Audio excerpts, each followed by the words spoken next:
we wind up with. We see a lot of the science fiction from decades ago turning into real products by those of us who learn and study and know how to manufacture such things. So now we've got little jet packs that can let people fly, or water packs on the ocean. We've got Superman could see through walls.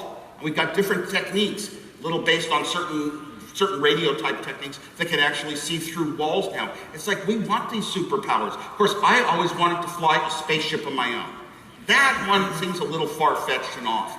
But in science fiction, there were always robots that were intelligent, that were smarter than men, sometimes that could have interactions with them, sometimes conflict, sometimes helping them. And we haven't really gotten to robots that are smart yet, but that's the track we're on. We're trying to follow the science fiction ideas that, whoa, could we actually build a device that we created ourselves as humans that even outsmarts us and can become our best friends in life?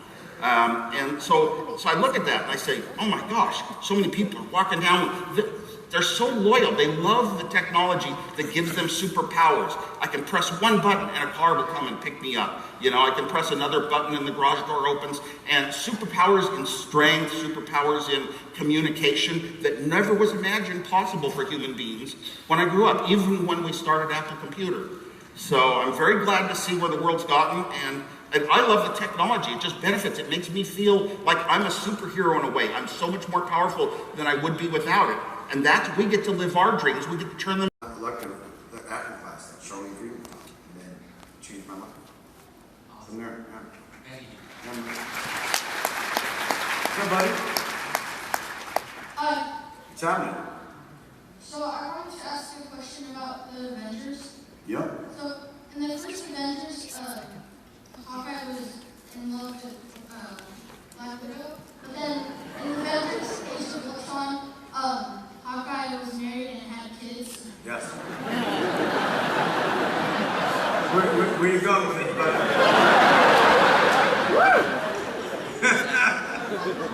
It was very confusing to young audience.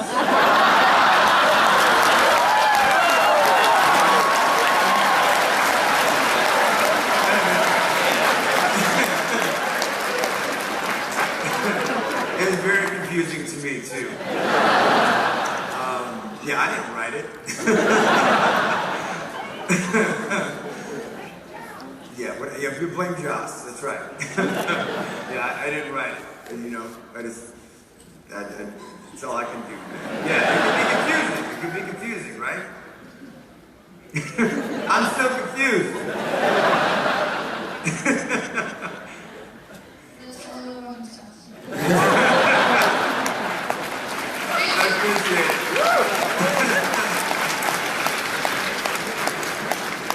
Here you go, bro. What's up, man? Yeah. 7. Remember Jay, William, and Willard from high school? Willard? Willard, William, and Jay. Well, I mean, I know Willard. Yeah. My cousin's Jay. He says hi. Yeah. He was out here himself, but the hospital won't let him go because he's afraid that the doctor's going to kill someone. What? Yeah. Alright, that's it.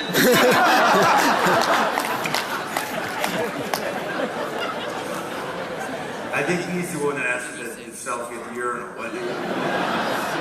Yeah, I put him in the hospital because of that. What's up? How you doing? You're one of my favorite actors. I love seeing you grow and blossom as an actor. But what would you say was one of the most exciting or memorable moments of your career? So, You know, I don't know if there's any one thing. There's certain milestones that have value to me that I always look back and know that shifted a lot for me in my life. From being like my very first job ever as an actor was a big milestone shift for me. Playing Dahmer was a big shift for me. The Hurt Locker, and then because of those little plateaus in my career over time, was really kind of shifted kind of where I was going. So I started off doing Senior Trip, it was National Lampoon movement, right? And then my career. I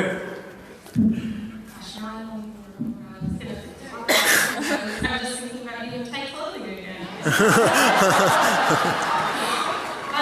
guess if you were offered the chance to do a solo Hawkeye movie, do you think you could make it a duo by convincing them to have Kate Bishop in there as the other Hawkeye? But she doesn't get along. And I don't know, do you want to go against another girl character? I would love that. A lot of representation. Yeah, I'm into it. Do you have any ideas who you want to have as an actress for Kate Bishop? No, I don't sit around and think about these things. But yeah, I don't know. I think who would be good? What do you think? Oh gosh, I don't know, but What's that? I would have to agree, actually. Aubrey Plaza. Oh yeah. That'd be really cool. Yeah, And I guess the other thing is, could you wear tighter clothing also? Really? I mean, yeah, no. How many times I've split my pants already as it is? Are those some blooper reels? Can we watch them? They are. Thank you. I'm never talking to you with somebody. It's not a good look. You're just throwing an arrow, and it's like, ah, God. Be back.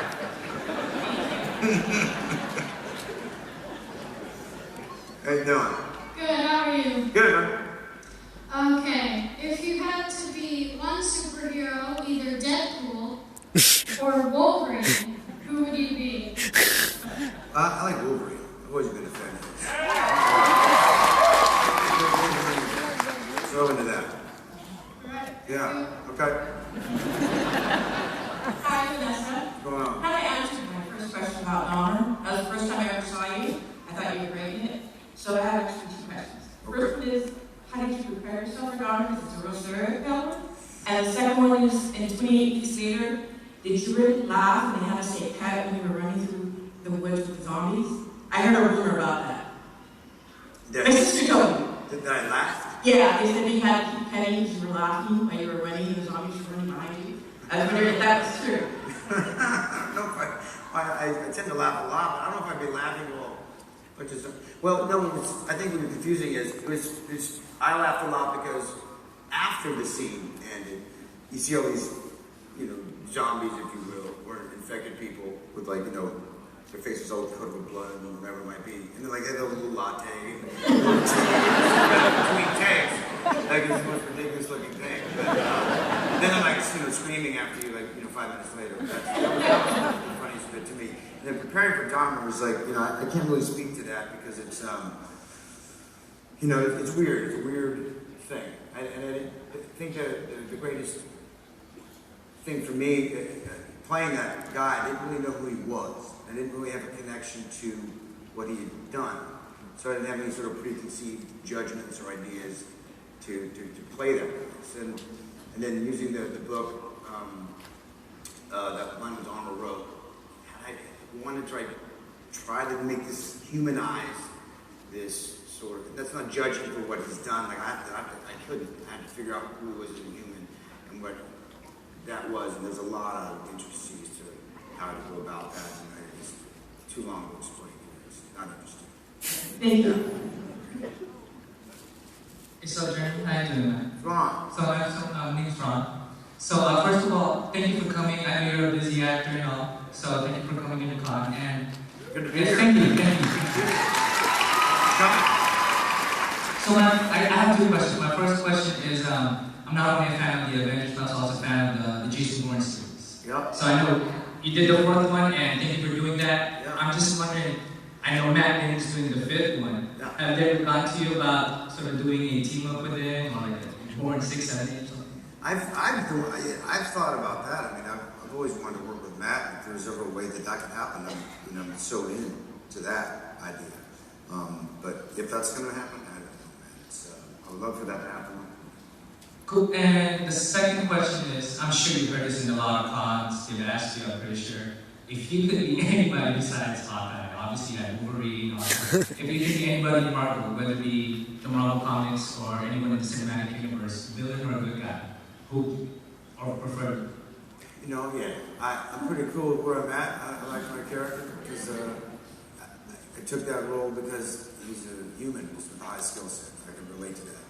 In the fantasy world of it all, the fantasy world of it, I guess it's like, you know, and I grew up like watching Spider-Man and Superman and all those. I know, man. I think I'd go with Spider-Man. Let's go with Spider-Man. That's pretty good. Yeah. Thank you. Hi. Hi, how are you? All right. My name is Jennifer. I'm here for my birthday. Happy birthday. Oh, nice. Happy birthday.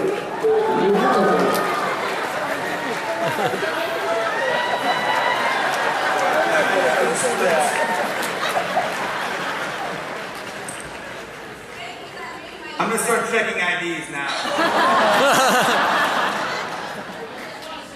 That's very good. So, like you, I studied in criminal justice. Hmm? And my first movie was Dahmer. Someone already asked a question, so I had kind of had to revise. I saw in your Instagram feed, Renner for real. Hmm? That's you, right? Yeah. There's a lot of fakes out there. So, one of the throwback pictures was a view of Dahmer Yeah. in the nightclub. I know that movie well. Yeah. Yeah. And it said that it ruined your, I don't want to use bad language. Yeah. Screwed you up. Yeah. So, how long did it really take for you to, like, get out of the mindset of such a, I don't know. Yeah, no, I get it. Look at it, like anything, her locker affected me in a certain way. Dahmer affected me in a certain way. It was a strange experience. I couldn't go alone into a bar because of that movie. But you know, I'm all good now. It's been a while. So. Also, and if anyone here is really, really too drunk, and they know Nia Med. You're next. Yeah. What was it like working with Gabrielle Lehman? She's fantastic. Did you ever want to Work with her again? Of course. Yeah, there's very few people. I don't think there's anybody I would want to work with again. I've come across some really amazing, talented people over the years and been blessed and learned a lot from a lot of fantastic actors and actresses. And yeah, I definitely love working with her again. For sure. People get it. Ladies, thank you. Yeah, take it easy. What's going on? Nothing much. Okay, my question for you is there, what's like the difference between working on the set for Mission Impossible and the set for Avengers, and if there is like a big difference between them? Well, I mean, Tom Cruise is on one set. You know, I think for a big movie like Mission Impossible and Avengers, they're very different sort of worlds, much more sort of boots on the ground and not a lot of CGI happening in Mission Impossible. So it feels a bit smaller. It's like in Born Legacy as well, like that felt like a smaller movie, but they're not, they're giant movies. I think the Avengers sets are strange because it looks like, you know, Comic-Cons, you know, so there's people running around in costumes and then there's, you know, it's a strange, small city, the things that go on in an Avengers set, or even a Cap 3 set. So I would say Cap, that's the main difference, I guess, the cast of characters and costumes and all that sort of stuff. Preparation for it, there's a lot of people doing a lot of different things. Huge stunt team. I mean, it's a big production. Yeah. My name is Penny. Hi, Kendall. Jeremy. Oh my god, hi. I'm like so nervous. This is like my first ever Comic-Con. So, All right, welcome. hi. You hosted SNL a couple of years ago. You did a really good job. What was it like working with the cast, and like, would you ever do it again? It's so terrifying. I don't know. Yeah, it's a lot of work. They run a tight ship, and it's a whole thing that they got going on over there. I always try to challenge myself to do things I would never want to do, That would be one of them.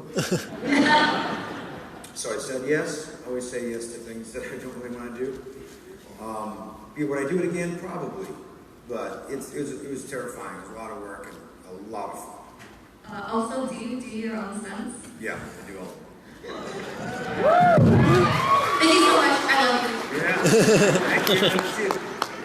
Let's go. We got a crew here. What do you got?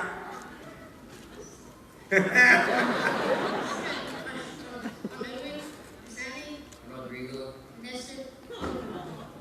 You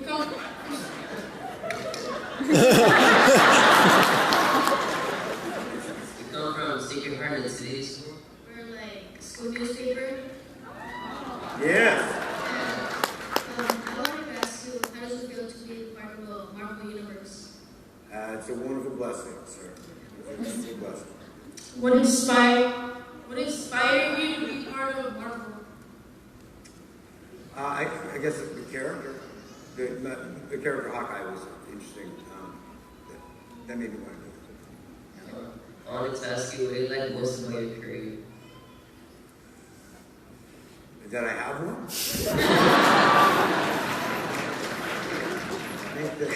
That's what I like most. In Civil War, I know which side you're on, but personally, which side are you on? No, but really, exactly. And you done? You done? No, yeah. I'm on, Hawkeye's he's a loner. He's on nobody's side. Yeah. Oh, can we get a picture? We only got a handful of minutes left on this, but yeah, come hang out up here. Come hang out, let's keep, sit up here. You got it. We'll keep answering questions because we only have like five some more minutes. I know there's a lot of people waiting in line, right? I hate to not get to people. That bothers me. All right, so what's up? What's up? Hi. Come on up. We're gonna do this. We're gonna multitask. Hi. My name is Renner. I was wondering, do you have any advice to people like myself who are aspiring actors and want to do the kind of movies that you do? I do have advice on that, by the way. Hang on. If I talk, when I'm taking a picture, it looks like I'm it's never the sexiest advice or the most interesting advice, but it's if you can find love and happiness in anything else, then you should do that. It's really the most. It's how honest I can be about it. I mean, it's a very, very trying, difficult business. I mean, you have to have fortitude, perseverance, and strength, and willingness to just. And it's tough. And it's really, really tough. But there's nothing else that serves you and fills you like being a performer and actress does. And then they did this whole brand new scan thing for Halo 5 Guardians, and now Buck the Spartan, and it's really super duper exciting. They had this rig they set me in with 37 cameras on this,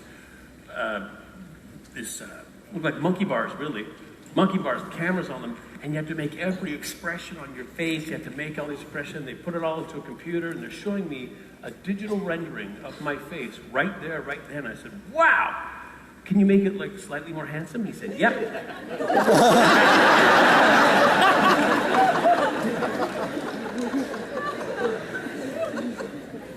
And that's the end of the story. Thank you very much. And you. Hello. Hello. Sorry, That's all right. that was really loud. My name is Delina. Hi.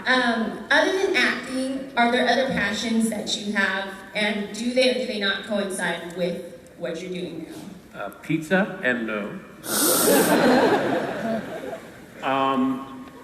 Other passions. Other passions. I like traveling. And I especially like traveling to warm destinations with clear water, and I like going underwater. I like scuba diving. Yeah, I really like it.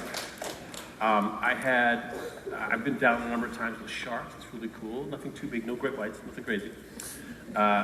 but I had one adventurous time. It was really nice. It was a beautiful spot off of the coast of Honduras, which is apparently not a great place to visit, because it's like murder capital of the world. But Roatan, off the coast, it's this little island.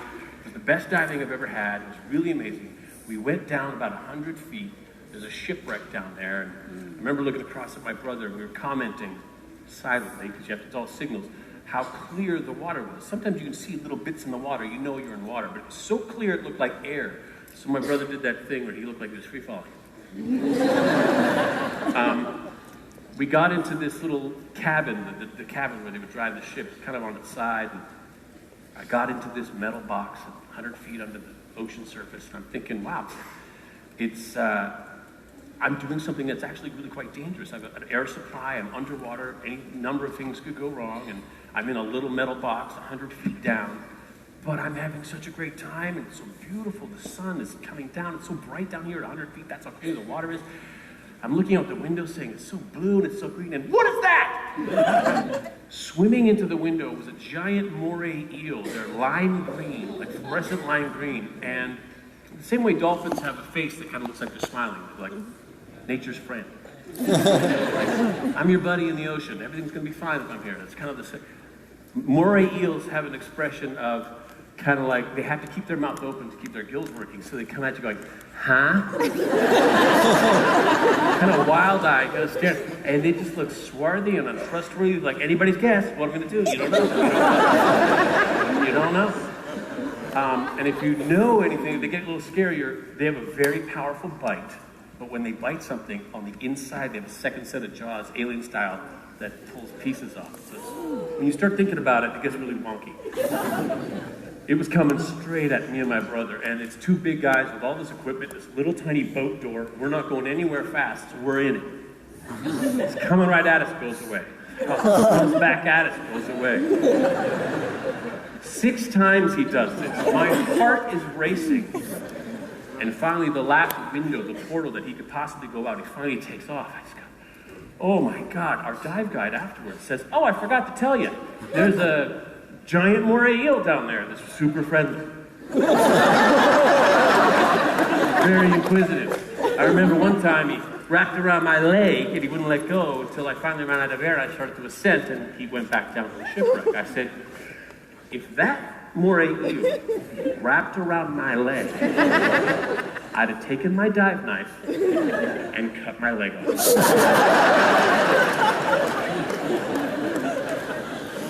Now, one more thing. Okay. If for some reason you ever need a fashion stylist, a wardrobe stylist, I'm your girl. What are you trying to say right now? I'm gonna tell you, I came off the plane. This is plain clothes, kind of cool, right? This is a sweater. It's cashmere. Got one of these. What do you call these things? A shirt with buttons on it. That's what it's called. My sneakers are leather. I feel like I'm doing all right. I don't know what you're trying to say. Thank you. Hello, Hello, sir. Zane. Hi. So, I don't really know what to ask, so I'm going to ask you some random. Okay. So, 2 questions. First one. I don't know what to ask, but I got 2 of them. Who's your favorite Pokemon? That's one that escapes my. What's the yellow guy? That's him. Second one was because she's too afraid to ask. Go for it. Okay.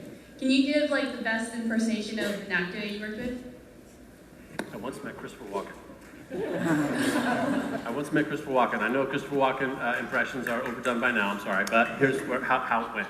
I went to a read-through of Blast from the Past with Brendan Fraser and Alicia Silverstone, very nice people, and I was working on a crossword puzzle. I'm sitting at a table that we're all going to sit around and we're going to read the script through. And someone comes and puts their stuff next to me, and I finished the line 47 down, done. And I looked up, and there's Chris Walken looking down at me. Just kind of dead eyes. No expression, and I'm locked. All I can think of is he did this movie where he played like the devil, really, the Archangel Gabriel, which was the Archangel, one of those guys. So, a mean angel, and at one point he goes, look into my eyes. And he's scary as hell, and it's just his eyes, and that's all I can see right now. Oh my God. a lady on the other side of the table said, "Oh, Chris Walken, we have a mutual friend. Her name is Susan. She did makeup for you on such and such." And he walks away from me, walks over to this lady. Now I'm where you are. And he walks up to this lady and he looks at her. And then he looks at me. And then he does this move.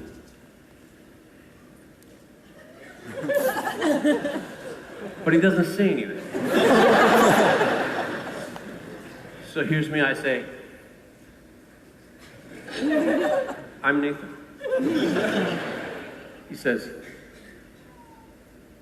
"Chris, nice to meet you." He looks back at the woman and then walks away and says, "So how's Susan?"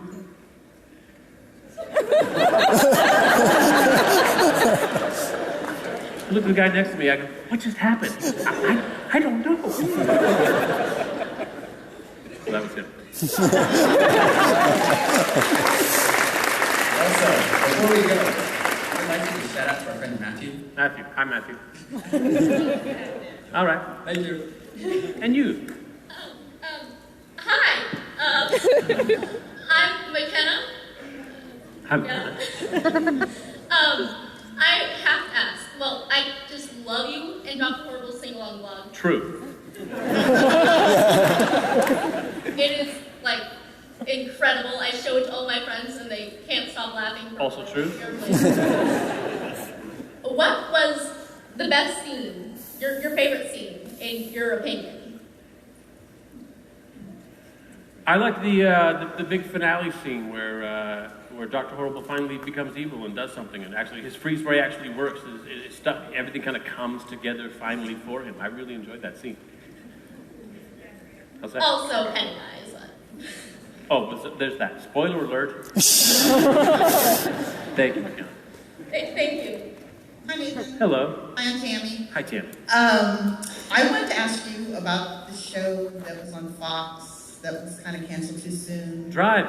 Oh, Drive, exactly. That's what I was going to ask you about. You know, it was another one of those shows where you watched it and you came to the end of episode 6 and you went, what? And that was it. Yeah. I kind of wanted to know if either you knew or if you had an idea how the series would have ended, and did Alex Tully ever get his wife back? I can't remember. I feel like I knew at one point and I forgot. There's sometimes, guys, I swear to God, sometimes I'll see a clip of something I did and go, oh, I did that. Oh yeah, I did that. I forget entirely. I like to think it's because I do so much that I have to push other memories out when new ones come in. That's good, right? Yeah. No, I feel like I knew it one time, but I don't know that I knew. If he finds his wife, does he still race? Why would he? Would you go after the cabal? These are all questions that would have been answered, I think. Well, would you have liked Alex to won the race at the very end? I had a really good time on that show. That was a lot of fun. I think if anyone's going to win the race, you know what I think? Here's what I think about that one. I think Alex Tully would have done one of his little secret plans where he plans everything out, and he looks like he's going to go for the win, but he actually lets somebody else win that needs to win, and he actually goes after the cabal and whatever. I don't know. That sounds good, right? Sell it. Thank you. Thank you. Sir. Hi, Nathan. I'm Hello. Thompson. There was that Halloween episode of Castle. I was wondering if you had any input in you being the space cowboy. That was all Castle writers. That was all the writers. That was, if I do something on stage, on screen that's not supported by something the words I say or a prop I'm holding, I guess props are fine. If it's not in the story, one time I put on blue gloves to hit a crime scene. So I put on these blue gloves and go. Just a little nudge and a wink, right, to everybody out there. Nobody really cares. But to get the whole costume and stuff like that done, it has to really be done ahead of time. That's when they start writing the script, and that was the whole premise that I got to walk around for the first part of the show in that outfit. Thank you. Thank you. Hey, Nate, I'm Jonathan. Hi, Jonathan. I like your shirt. Oh, thank you. Yeah, I met you earlier. Thanks for signing my book. So I freaked you out. I was so excited to meet you. Still figuring out right now. You're doing a great job. Oh, thank you. My question is that I love Firefly. My favorite episode is Out of Time. Here's our questions. What was your reaction when you read the script for the first time for Out of Time? For Out of Time? Yeah. What's Out of Time? I'm out of time. Gosh. Out of gas. Sorry. Out of gas. Oh yeah. my God. Sorry. No, that's no problem. You know, Firefly was one of those jobs, it didn't go very long, obviously, so it never got a chance to get old. And just by virtue of the kind of show it was, the genre, the sci-fi, the Western, every day was something exciting and cool. It dealt with a gun or a spaceship or a horse. I mean, come on. So I was really excited. To read one of those scripts, every day you go in and you go, oh my God, this is what I get to do today. Every day was a privilege and an adventure, and I was having a hoot. Cool, man. Thank you. Yeah, there you go. And you. Hi. First, thank you for being Nathan Fillion. Thank you for being with You're the best. But I actually had a question about Shakespeare and Much Ado About Nothing. And what was that process like, especially compared to other projects that you've done with Joss Whedon? Okay, I was working on Castle at the time, and it was something that they were squeezing into a very short time frame, so they were actually working on weekends, which behooved me because I could work on Castle then work on weekends. But I didn't have a ton of time, I felt, to prepare Shakespeare. I said, let me take a crack at this, and it was really hard to remember. It was really hard to remember my lines. I was like, this is not easy, and I tried to chicken out, and Joss said, hey man, no, don't worry about it. This is not a crushing obligation. This is so a lark. We're doing it with our friends. It's going to be a ball. It's a blast. You're gonna be great, and I don't have anybody to replace you, so no, you can't. So thank God for him talking me off the roof, because I was getting a little stressed out. I sat down and did what the way I learned how to study Shakespeare in high school from my 11th grade teacher, who happened to be my mom. And I sat down and I just did what she used to do in class, and I broke it down into what is it I'm actually saying, and then the words started getting a little easier, and then I started to remember them, and then I went to work, and my first scene was when Clark Gregg, we're all in the front yard, and we're presenting the criminals to Clark Gregg, and he's just got so much to say. And I'm watching him going, man, he's really good. I better not mess this up. Like, this is hardcore Shakespeare. My God, I'm getting so stressed out right now. So he intimidated me. Clark Gregg is really good at his job. He's very good at Shakespeare, and he was just nailing it. I had, 2 lines, and he was just going on and on. I said, I better handle this. That was my experience. Thank you so much. Thank you. What's your name? My name is Isabella. Yes, it is. Sure is. How you doing?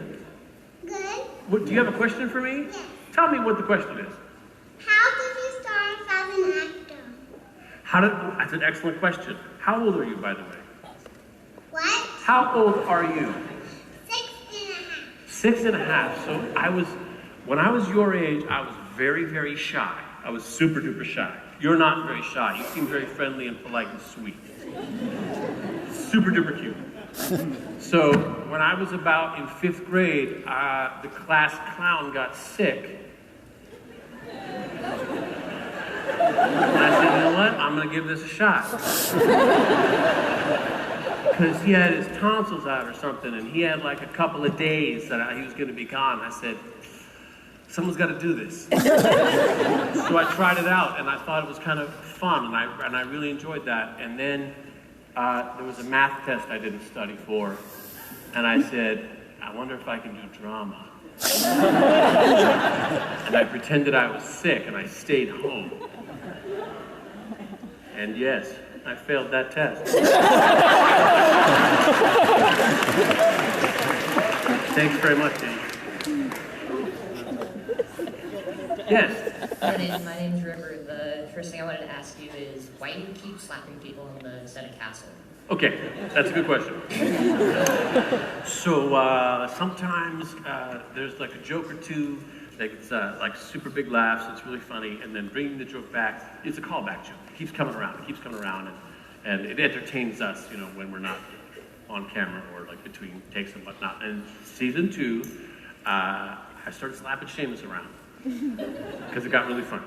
Because Seamus, when he gets slapped, doesn't so much go, ugh. He goes, and he drives into it. He'll go, push back and go like this. So it becomes really fun to slap him around. He really throws himself into it. Here's the bad part about making the slap the running joke. Eventually, they're gonna start slapping you back. Now you got like 4 guys slapping. That equals a lot of slaps. So we started doing other jokes that didn't involve so much slapping. That was like a season 2 thing, yeah. Good question. And do you think you would be playing God on Supernatural? Is that available? Is that role available? Because I did play God for a video game. I played God for Saints Row one time. So I have experience.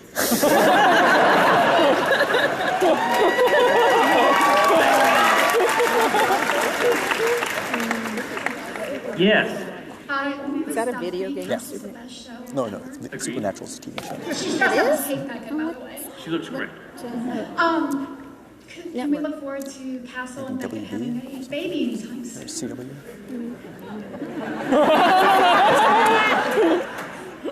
Here's what's hard about working with babies. First of all, they steal everything they're in. Second, we did one episode with babies. The rules about kids working are very strict. The rules about babies working are even more strict. They can only work for like a half an hour. So when we did that particular episode, when we did scenes with the baby, it was either a doll baby that looks very, very real, which was the subject of many jokes, and the fact that they were quintuplets. We had 5 babies working that episode. Yeah, 5 babies. But they had, like, this particular baby, if you lay her down like this, she's calm. But if you hold her up like this, she starts to fuss. So when we needed the baby to fuss, and not fuss, and fuss, and not, it really worked out. We got one baby who just, like, wants to look at you. Wow, we got a scene here where it's like we would connect. That was nice. That's the baby I gave a little high five to. Do you remember that? Come on. Baby who can be like in the moment like that, high five. But it's super duper difficult. Do I want to work with more babies? Not really. Not really. I just feel bad. It's a grind. And I hate putting babies through that. Life's gonna be tough enough. Can they just like cut some slack, just eat and poop? That's really what they want to do. It's what we all want to do. Am I right? Yeah. But they say don't work with babies and animals. And somebody just told me a great story about working with chimpanzees. They said they had the same kind of thing. They had a thing they needed to do, and they had 3 chimpanzees. Each one did a particular behavior. This one guy, his behavior was come out. There's a plastic little puck. That's his mark. He has to come out and hit the mark. That's all he's got to do. And he came out on this one take, and the mark's over there, and he stopped short. So the cameraman's kind of going, I don't have him in the shot. He kind of looks down to where the mark is. Chimpanzee looks down and goes,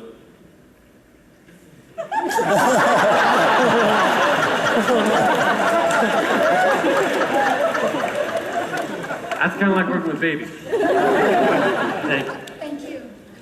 Yes. My turn. Hi, my name is Brittany. I wrote something because I'm probably going to freeze up, and is it okay if I read it to you? Please. Okay, read every other word. we'll see how that goes. So we traveled here from South Texas, like the tip of Texas, and a lot of things have been happening that kind of been delaying our presence here. And despite, you brought presents? just for you. Despite how crazy it's been these past couple of days, the thing that we were looking forward to was meeting you. I'm a fan of all your work, and the things that are the ones that I could probably quote verbatim are Castle and Firefly. I just wanted you to know that I think you're a fantastic person. I love your acting. But setting that aside, without having even met you, I know that you're a very humble and kind person. And sincerely thank you for that. Sometimes there aren't too many things to look forward to, in a day. You know, life's hard. But it's people like you that make me believe that there are great things in this world. Say hi to Beckett and Esco and Ryan for me. And yes, you are regularly handsome. That's it. Thank you very much. Thank you so much.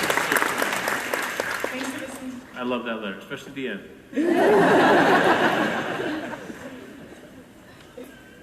Sir. Oh boy. Hi, my name's Ahmed.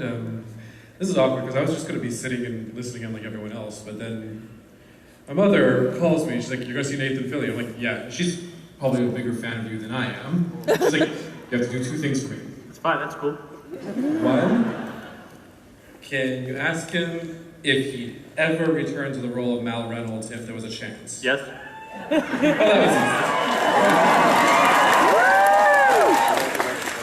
And this next one prompted a 3-minute argument because I'm like, I don't think I can pull that off. And she's like, can you just get a selfie with him? What?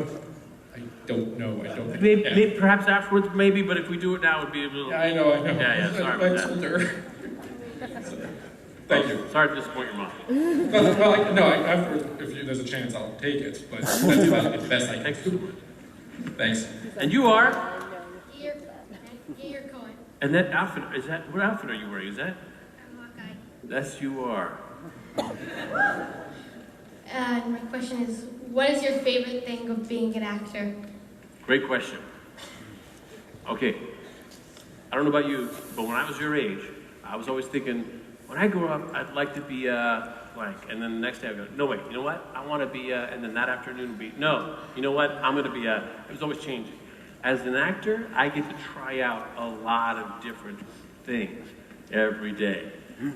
So my life is the adventure I planned for as a child. Which, wow, that worked out really well. Yeah. Thank you. By the way, what do you want to be when you grow up? Hawkeye? What? Do you want to be Hawkeye when you grow up? What do you want to do? There's that. You're gonna have to wait till I'm dead because we already got one. Thanks very much, brother. Zatanna. Hi. How are you? I'm well. Excellent. I first saw you in 1994 when you played Joey on One Life to Live. That's right. That's my big gig. Yeah. Do you ever? I have 2 questions. Do you ever look back on those really earlier works and giggle at yourself? Constantly. And then the second question is there any role that you haven't played yet that you would just, like a dream role that you would just want to play before you die? Like a bucket list role? I'd like to, we got a lot of superhero movies coming out, a lot of great superhero movies. I would love to play a villain in one of those movies. I think that'd be a lot of fun. Because for every superhero, there's like 30 villains, 20, 50, so many villains. How many does Spider-Man have? 268. So yeah, I would love to play a villain. I think that would do it, yes. And Indiana Jones. And Greatest American Hero. And Nathan Drake. And Anne of Green Gables. Don't limit me. Don't tell me I can't do it. I can. Anne of Green Gables. Thank you. You're my hero, buddy. Oh, yes, thank you so much. Thanks for dressing up. Hi. Hi. My name is Autumn. Hi, Autumn. And I was just wondering if you could give my lovely friends over here a shout out. We are all huge fans. Team Hoobers. Shout out to the Hoobers. Thank you. First of all, you were always my captain before you were anybody's castle. So, to all the Firefly fans out there, I just have to say, we appreciate you. I do have 2 questions. The first one is, just jargon. So, what is some of your favorite pranks on the set of Castle that you have just loved and would repeat and just drive everybody bananas? I try not to play a lot of pranks, I really do. I played one on John Ware just recently, who confessed to me. And I use the word confess deliberately because when John was a kid, he would go to church, the Catholic Church, with the Eucharist, these little wafers. He got these little wafers out in communion. And he would He would take a bunch and he'd put them in his pocket, and when he'd go to school, he'd just slowly be snacking on communion. So he told me this story, we shared a laugh. I said, I wonder how hard it would be to get a hold of those. Amazon, boop, boop. There's 250 of them in a box at my door the next day. And I slipped into his dressing room. And he had a sweater, not unlike this one, kind of a sweatshirt thing. And I stuffed his pockets with communion, little wafers. And there was a lot. I mean, there was a lot of wafers. It was just full. They were full. Following day, I see him at work, and we're chatting about something, I don't know, we're kind of shooting the breeze, having a good time, and I turned, and I was hoping, I don't know how to broach the subject to kind of look at it and talk about it, and I said, so, and he goes, so it was you? I couldn't do the same thing. What are you talking about? I didn't say anything. I'm terrible. I think I've lost my ability to prank. My second thing, and this is the more important question that everyone here wants to ask Nathan. Would you marry me? I'm sure I would. And your hair is on point today, darling. Thank you. You look Thank amazing. You. So thank you for coming and giving us your time and your beautiful, beautiful face. You're very kind. Only one I got. Thank you. You, sir. Hey, thanks. I have 3 questions. Okay, one. Which character was it harder to act as? Castle or Caleb from Buffy the Vampire Slayer? I'll say Castle because it's taken me a lot longer. Okay, next question. What's your favorite doctor? Who's your favorite doctor? My favorite doctor? Doctor Who. Oh, Doctor Who? Who's my favorite Doctor Who. Oh, thank you. Thank you. I don't know, Dr. Feelgood? I'll say, it was Matt. I'll say Matt. And who's your favorite Mortal Kombat character? I don't know all the characters off by name, but there was a phase in my life that anytime somebody got into an argument, amongst my friends, 2 guys would get into an argument about something, not even heated, just like, no, I don't think you're right. I would say, Mortal Kombat! Try it out, it's really fun. Thanks very much. Thank you. And you? Hi, my name is Yulia. Hi, Yulia. My sister and I are here. We love you so much. You have excellent taste. Yes. We especially love you in Firefly and Castle. Thank you. She's down there. Okay. Back there. Yeah. I have 2 questions. The first one is, what was your favorite part about being a villain on Buffy? Okay. And my second question is, who do you think would win in a fight, Reavers or Walkers? Reavers, come on. Come on, Reavers. Just checking. And then they'd eat them. But my favorite part about playing, was it favorite part about playing Caleb? Yeah. Okay, favorite part about playing Caleb. First of all, I didn't have to fuss with my hair at all. I just washed it and came to work. That was nice. Second, I finally got to play a bad guy, which was a lot of fun. Third, I got to do this big fight scene, but unlike any other fight scene I'd ever done, I had super strength, which was really cool. And Sarah Michelle Gellar is a very tiny lady, and she had a very tiny stunt double. And they said, do you think you can, like if she were to bend over your head, do you think you have the strength to lift her up and pin her to this low ceiling? We have a beam here, can you pin her to that? I said, I don't know, I mean, I've never done that, she's so tiny, I just went, boom! I just pinned her. And she's like kind of wriggling around up there, you know, washboard abs, and she's like really tough, super tough, just really tiny. So they kind of arranged all these things. If you went, knock Spike, all of a sudden Spike would go flying through the air. And, like, that was really, felt great. Felt great. Came home and I could probably do that in real life. That was a lot of fun. I'd never been able to do that before. That was a lot of fun. Thank you so much. You're my hero. Thank you. All right. Hello. Hello there. Hi, my name is Brenly. Okay. I was wondering if you had any advice for aspiring actors. Yes, I will say this. Do it if it scares you. Say, I'm scared to do it. That's the reason to do it. It's a challenge. I think you should do it, and just do whatever you can get your hands on. Instead of waiting for the thing that you want to do most, do everything you can in the meantime. And I'll say be kind to everybody on your way up, because they're the same people you'll meet on the way back down. Thank you. Thank you so much. Doctor? Captain. Doctor. First of all, I'm appalled at that answer.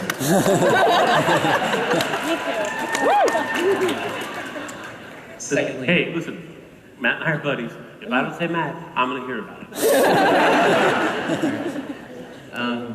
The question was, or is, if you could work with any actor, who would you work with? Dead or alive? Dead or alive? Okay, you might laugh at me. One of my favorite actors is Elvis Presley. Yeah, you're laugh. Here's why. Because he's not an actor. He's like a super duper rock star that everybody's like, hey, let's put that kid in a movie. But there were times when he really pulled it off, where you could tell he was just doing his damn best to do his damn best, and I respected that. I really liked it. He wasn't just some schmo they threw in there and he was terrible at his job. Some of the movies were terrible. Some of the movies were really bad. But he wasn't terrible. He was trying his damnedest. I think that'd be really fun to do a scene with Elvis Presley. I think that'd be really super cool. But Kevin Bacon too. Thank you. Thank you. Hey, so how's it going? Excellent. What's the most uncomfortable question you've ever been asked by a fan, and could you answer it? Good question. This is a good one to go out on, because I realize I'm out of time. I probably went overtime. My time is frozen on 1 second. I've got 1 second to answer this question, guys. I've got 2 more seconds. 1 more second. All right. I was at one of my first convention kind of after Firefly had actually come out. It was one of my first convention experiences there. We were up on a riser at a table, and I signed something for a fan. They went off to the side, and now I'm dealing with other fans. And this particular fan said, "Hey Nathan, hey Nathan, hey Nathan, hey Nathan." While I'm talking, I finally, yes, what is it? You remember that nude scene you did? You should do more of those. And I said, "It's kind of creepy, sir." You guys, I hope to see you out there. I hope I see you at my photo op thing. I hope I see you tomorrow. Walking around. Thanks, it's been great.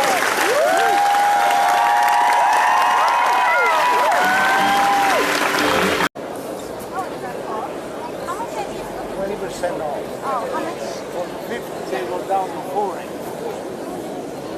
What is that? Look at what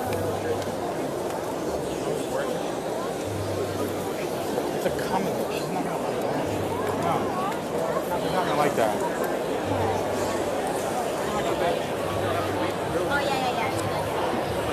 Oh, yeah.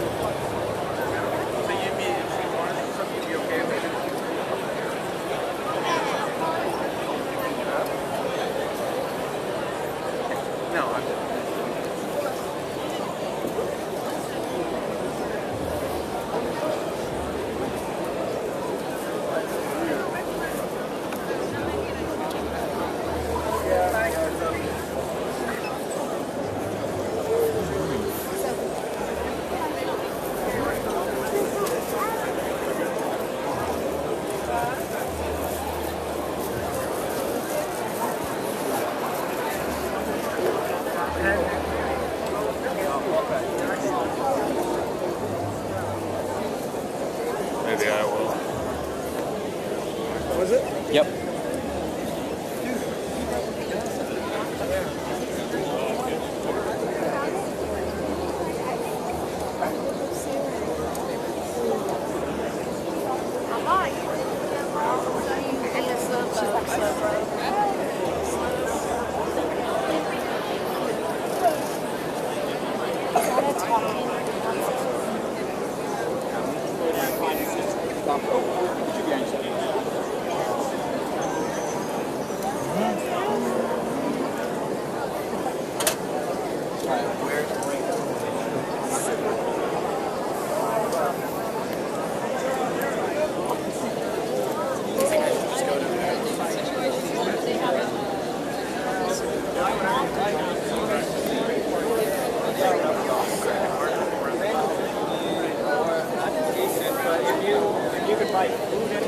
On our way here, there was parking lot traffic, like, yeah.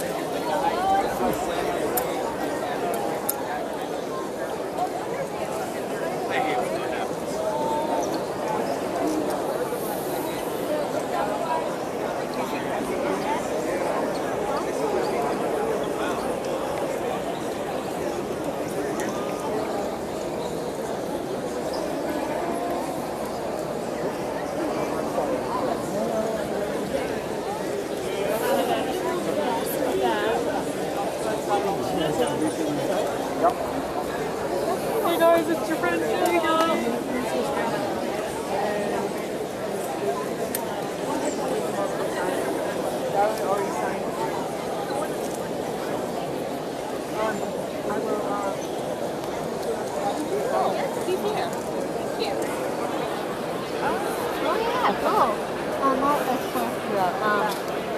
There's Amy Pond, Doctor Who. Oh, that's yeah. Not just like from the new.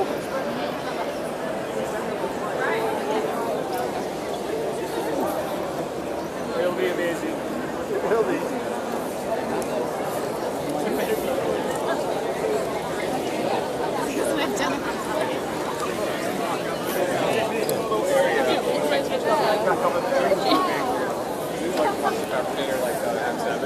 Wow. Yeah, we found room too.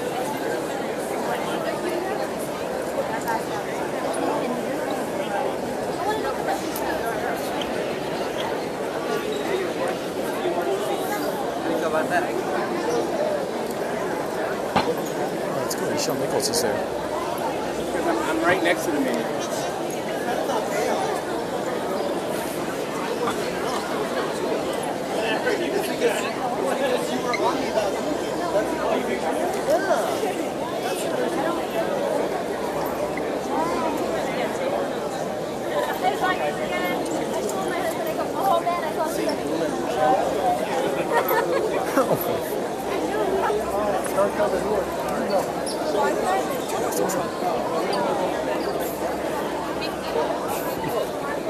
They have a.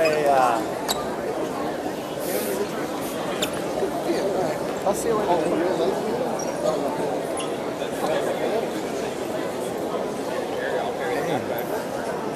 Mostly our stuff is in it anyway.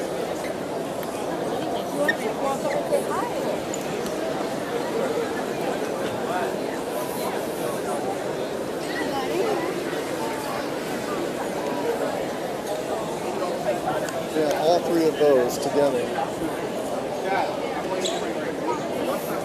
Someone else?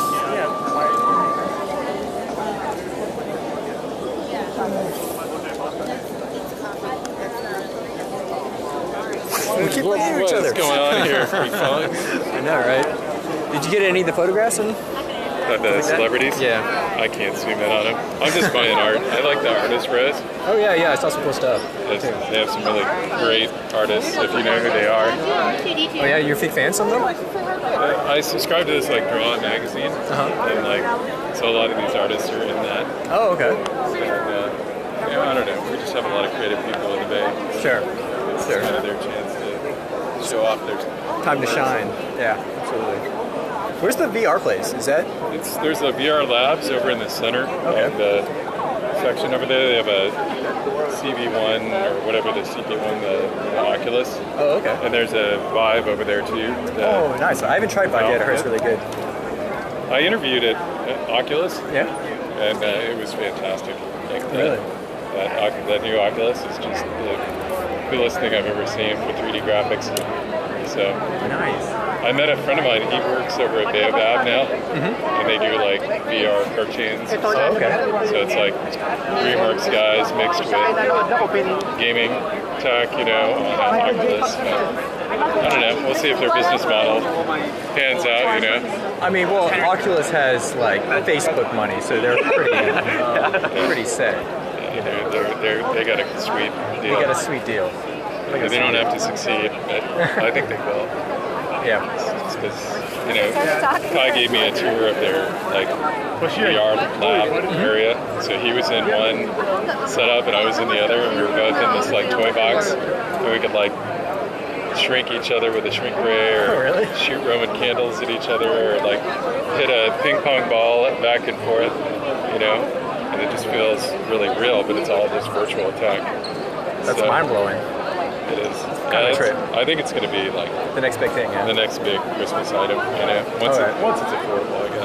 Yeah. That's the big point. It's still like $2,000 or whatever, you know, which is. You still need a pretty big rig to run that stuff. Yeah, you do. Yeah. Are you guys doing iOS or Android? Yeah. Because Unity engine, so we could just do both pretty easily. Oh yeah, that's true. Yeah. Are you doing game design, or what's your role? Just gameplay engineering right now. So a lot of hats, really. Yeah. You know, because it's a small team, so. Are you just focused on one game, or do you? Yeah. Cool. So it should be pretty good. Send me a Facebook note when you guys get a little further along. I'd like to see it. I will. Yeah, you can beta test it. Yeah, sure. That'd be awesome. All right. Okay. Cool. Good to see you again. Yep. Guess where we got from?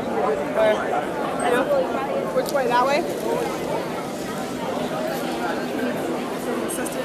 Power! Marty McFly himself!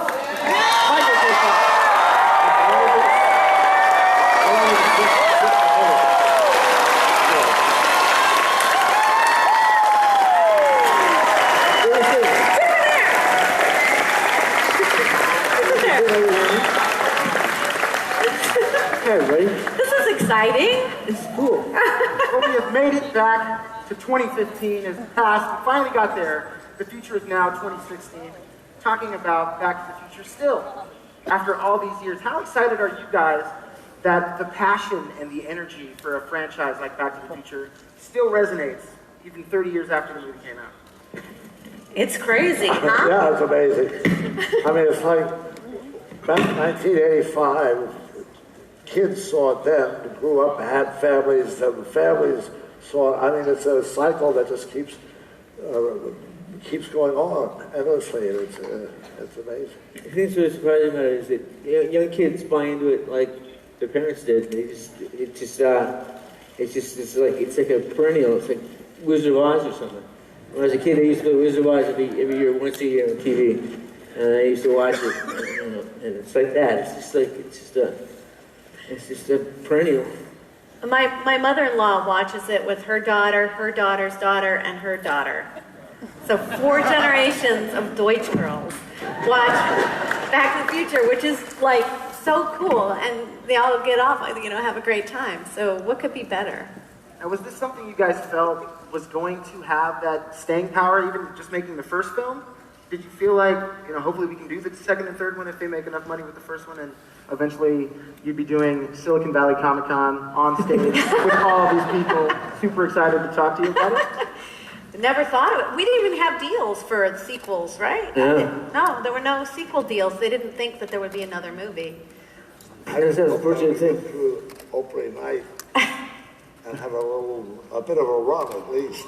It just keeps, and it's still running. I had no clue. I was semi-conscious the whole time. I was doing Family Ties in the daytime, Back to the Future. So I was just going where they told me to go, and I'd have an array of surprise and excited faces that I'd make. With awestruck number 32.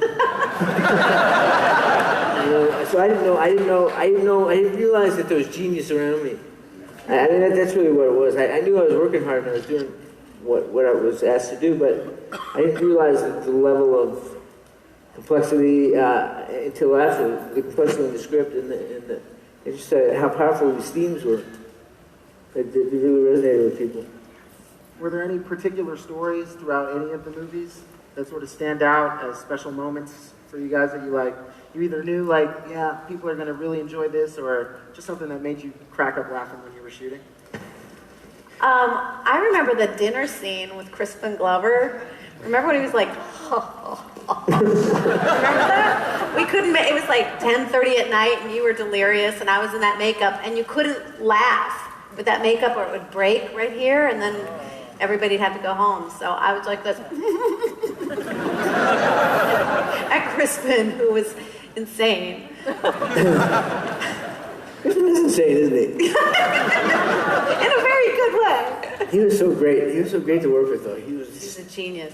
You never knew what he was gonna do and how he was gonna react. And he had his idiosyncrasies about his hair and about the way he moved, and it was really balletic in a way. Once you kind of got over how weird it was.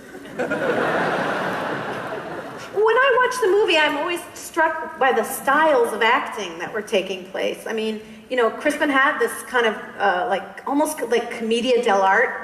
He would make these big gestures and stuff, and like sweep of indignation. It's a sweep of indignation. Yeah, sweep of indignation. And you did all that falling down and like the double takes. Like no one can do that like you did. You were a genius.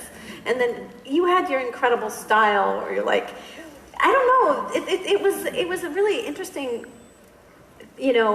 gathering of acting styles, don't you think? Well, yeah. And I was just horny in the middle of all. One thing that Chris does, I always mention to people, is in any film, especially science fiction film, there's a lot of exposition. There's a lot of explaining how this works in 88 miles per hour and blah, blah, blah, and all these rules.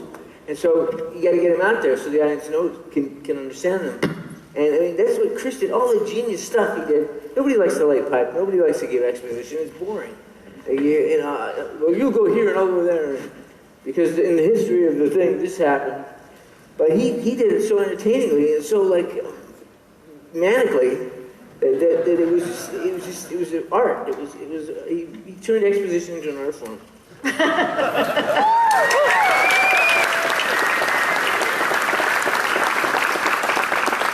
Well, Bob Gale, his writing just fit. It just worked. It was so easy, to get into it. I know I had these long, rambling, pseudo-scientific speeches, but the way he wrote them, they made sense. They seemed organic, and it made it work. Was there anything from Back to the Future 2 specifically where you guys came to October 2015, and did you feel like any of the stuff that had come true that you guys predicted way back then? I mean, I bet on the Cubs to win the World Series last year because I didn't want to be the guy who didn't after Back to the Future 2 told me to. And then they made it to the playoffs, and I thought I was going to win. I did not. Damn it. But was there anything that you guys, when you're predicting stuff like that, and to see some of it actually come true, did you feel like you might have had a hand in making some of that happen? Did you feel a sense of force? I just know that the movie predicted my receding hairline. Marty McFly had the same receding hairline as that. They did predict the future. There's a bunch of people wearing those hats and that orange outfit. So they predicted the future, clearly. Even with the makeup, the makeup that they put on you guys to make you look a little bit older, pretty spot on from what you guys ended up looking like right now as we speak, right? Still very youthful, still feel like I'm back in the 80s. Doesn't look like you guys have aged at all. I don't talk like that, though. I don't go, Marty.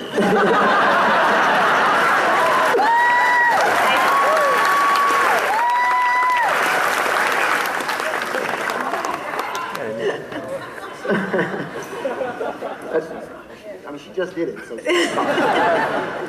but what would you say was one of your more particular favorite moments from the series? The whole deal was pretty extraordinary.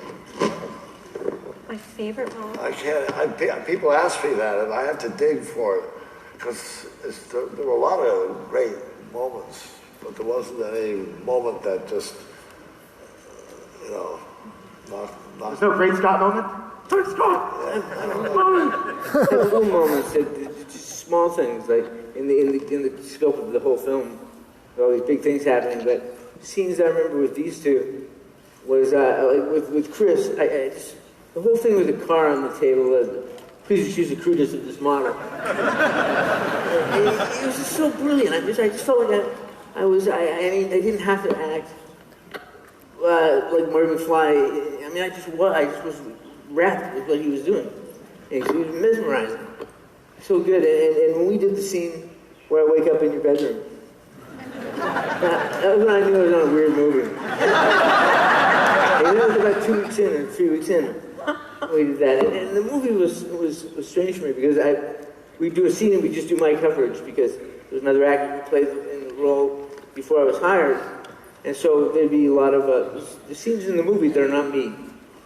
But that was the first scene that really that we really got to do something in.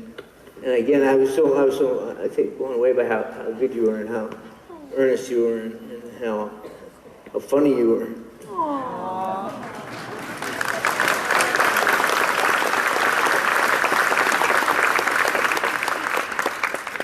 Yeah, that there were so many great moments, and we spent a year and a half together. I mean, it was really a year and a half between all 3 movies. And so with, and then how much time in between the movies? Was it like 5 years? Was it really that long? Yeah, we did it in 84, 85. So we released in 85, and then we did the other one in 89 and 90. Whoa. So that was a long period to spend together. And I remember when we got together to watch Back to the Future 1 before we did Back to the Future 2. And it was so cool to just see what we had accomplished and then get to do more of that. It was just such a gift. 30 years later, still going strong. I know, it's craziness. Look at these people. It's so exciting.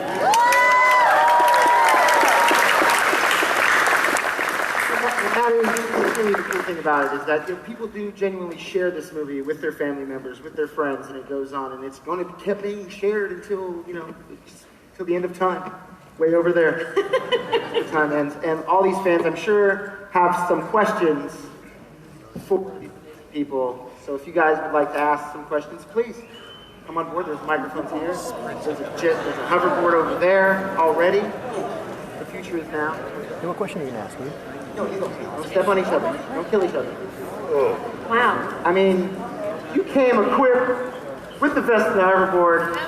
Do you need to check the sports almanac? Oh, she's got sports statistics. Okay, hi, I'm Estella. I'm curious if you guys could travel back in time, what time would you travel back to? You have a good answer for that? I'm a woman, so I'm happy to be right here, right now. I want to get the same amount of money as a man. I want to be right now, so that's my answer. But with you guys, men probably have others. I worked with Woody Allen once, and he said there was we were having a conversation about time travel, and he kind of came into it late, and he said that he wouldn't want to be living any time before the invention of penicillin. I kind of feel like that too. Is there I like to go back to bed. Let's go back to bed. Back to bed. Thank you so much. Oh, you're welcome. Back to the furniture. Hi, my name is Chad, and I think I speak for everybody when we say we'd love to see a part 4. Is there ever a chance of a part 4, or has there ever been a conversation behind closed doors of a part 4? Not that I know of. And they're doing a musical in England. They're putting together a musical. Which I will have nothing to do with. But, Chris is the only one who could be in it, I think. Chris could be in it, yeah. Yeah, I don't think so. I don't think, no, they haven't talked about it. I mean, I wouldn't be surprised if they do another Back to the Future. I don't know if they will come looking for us. But, yeah. My son, he lives in Brooklyn, he's a hipster. He's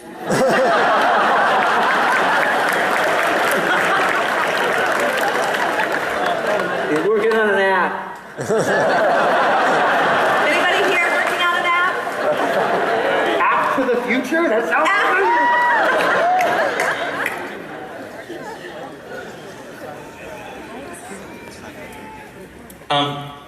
Things about making a movie is when you get to, the courthouse square where they changed it all the time. It was always such a magical moment when we would round that corner for rehearsal and see that they completely changed it. Or when I walked into the dance, the Enchantment Under the Sea dance, and it was all these people dressed up like the 50s. It was so amazing to me. And my favorite was the 50s. I love that. I love that. I love the wardrobe. I love the baggy pants and the two-tone shoes, and I love the Johnny B. Good stuff. And you were so pretty in that dress. Big dress. Yeah. It's just like all taffeta and just all fuzzy and nostalgic. You know what's weird is my daughter is working with that same costume designer right now. The same one, Deborah Scott, is designing her dress, which I think is so cool. She should be. Thank you. Hi. I was wondering what you think made Back to the Future so successful as compared to some of the other sci-fi films. I don't know. Well, I think imagining yourself in another time in the past or another time in the future is kind of a universal sort of fantasy that everybody has. You wish that you could be in the future somewhere, or you wish you could be in the past to see. So I think it certainly appeals to that kind of very human wish. It was a perfectly crafted screenplay, too. I mean, Look at the screenplay, it's perfectly... And everyone's fascinated with their parents and what their parents were like. I mean, that's how the story started in Bob Gale's mind. Apparently, he saw a picture of his dad in a yearbook and wondered what it would be like to meet him, when he was that age. And the idea that we all start out with the same dreams, no matter how old we get. We were young and had dreams and wanted to pick up their own son and things like that. But I think also the thing about the movie as a movie, as an entity unto itself, it was purely emotive. They weren't looking to do a franchise. They weren't looking to do any big. They just wanted to make this movie. They want to make it like any other movie or in the style of something else or something that reminded you of another series of franchise movies. They just wanted to make this movie, and it was so pure their attention and their effort that they created something really special and kind of took on a life of its own. Thank you. Hi guys, I tried dressing like Marty, but I didn't have the orange or red vest. I tried. So how has the success of the film had an impact on your lives? Completely changed my life. It was amazing. I was just doing a TV show, and people go, that's so good. People come up to me and say, "You're on that TV show, right?" I said, "Yeah." And I said, "Oh, that's cool." And I did Back to the Future. Like, "What's going on Back to the Future?" And really reset everything to deal with a new reality. But it was. I'm so proud of the part I played in that film, but I'm really aware of how many other people did amazing work to support, not to support, but to blanket my contribution in a lot of talent and a lot of effort. And so it was an amazing experience. And also, which film do you prefer, Back to the Future 2 or Back to the Future 3? Well, I like 2 a lot. I like 3 too, but everybody likes Once Upon a Time, and everybody likes to live happily ever after, but they get sticky on the middle part. And that's what Back to the Future 2 is. It's the middle part. It's not meant to be digested alone. You take it with all 3, so I think it's kind of misunderstood. But I agree with Chris. I mean, seeing him in Back to the Future 3, he was amazing. He's so great. Thanks so much, guys. Love you. What? I was going to ask you what interested you in the roles that you guys got, like when they were first casting you. when I read the part, I was just, this is the greatest part ever. I was so excited. And for some reasons, you know, sometimes things just click. And I remember having to audition for both the young and the middle-aged Lorraine and really understanding both those characters. And, you know, and they were such polar opposites. And the idea of playing someone with so much hope and someone with no hope was just amazing to me. And I just remember, thinking this is the greatest script and this is the greatest part. And so I still feel incredibly lucky to be mostly known for being in a great part. It could have been a terrible part that I'm known for, but this was great.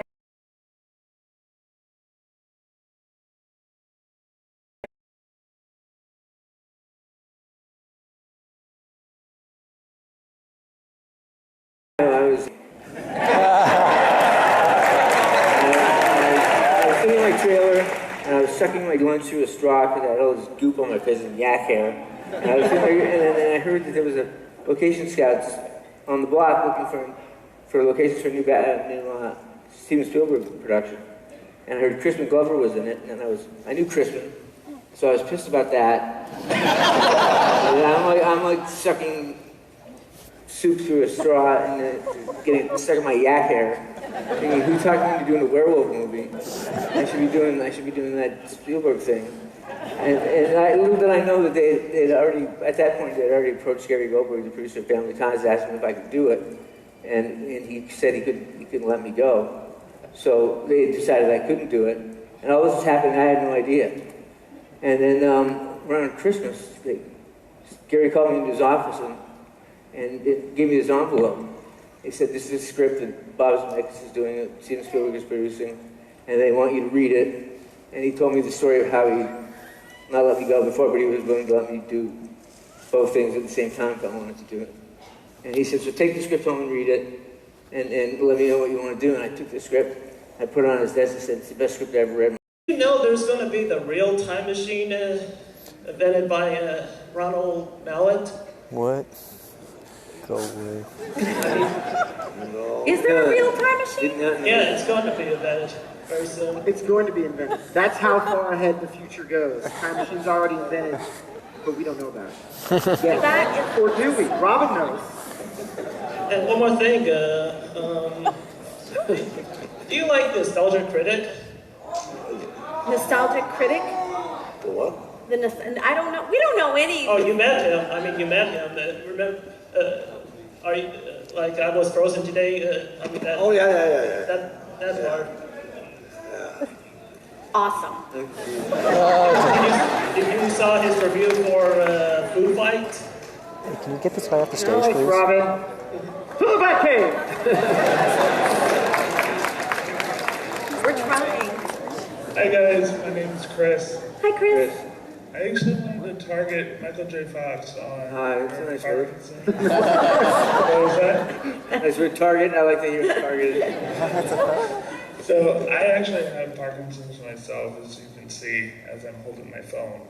I just wanted to see how you deal with your struggles. I mean, eating soup is pointless. Taking pictures is pointless as well. You know, I'm trying to take a video here, and it'll just be like. Yeah, my wife, like, take a picture. No, forget it. It's I've had a long time that I was diagnosed in 1991, so that was a long time ago, and I just live my life.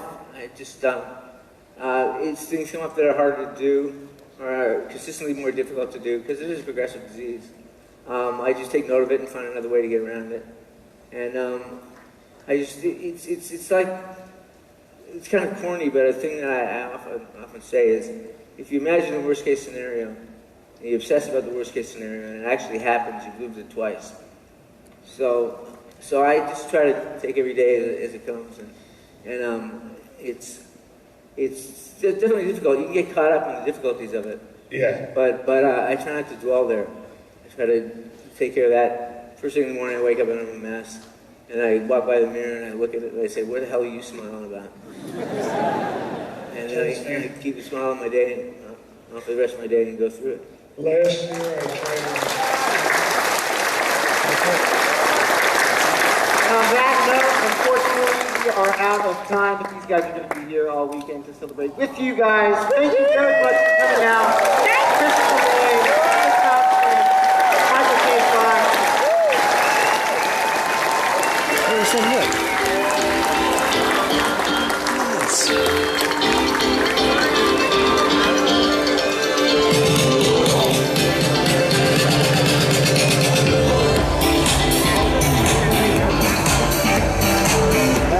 San Jose. They don't want to know where it is. Oh, you're gonna go to the whole, right, okay, sure. Right, okay. They're gonna rush over there. Where's there? They're going to the whole catch a fire. Whole fire cow, I don't know, you know, that show. I'm ready. Everybody is welcome to stay in their seats for the next panel. Oh, okay. However, if you choose to leave, the exits are in the back right It's and the far Wozniak left. panels next. Thank you very much. Walk the floor.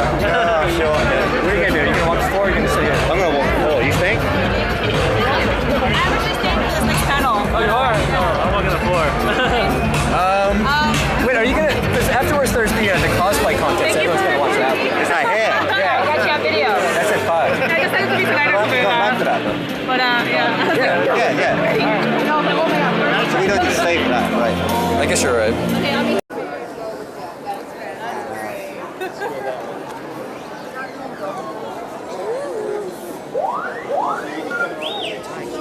Almost went through without any embarrassing stuff. Except for the right here. Well, what happened?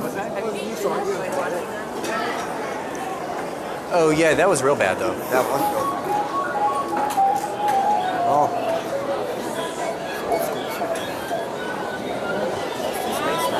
Oh, Lost in Space. You want to watch that?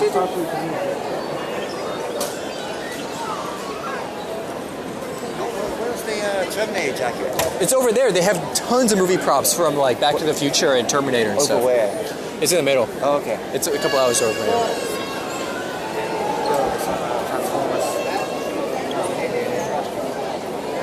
Hey, you can get the Ted from Ted.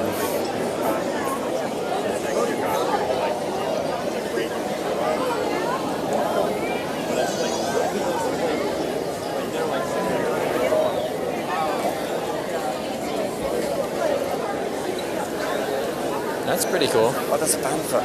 Right? Yeah. It's a panther. Yeah. Or part of a panther. Assuming that's for the actual movie prop.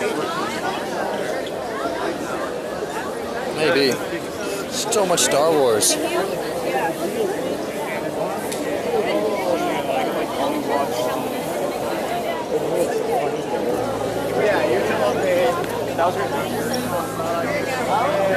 That doesn't look like a right actor. That's not the actor. Oh, I knew that license plate, dude. Full shield. Fine. I'm in Hydra.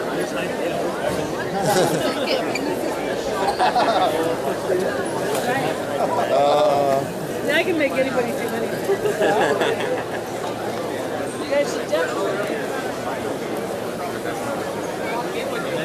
Hold on, imagine, it used to be a hearse. It used to be a real hearse.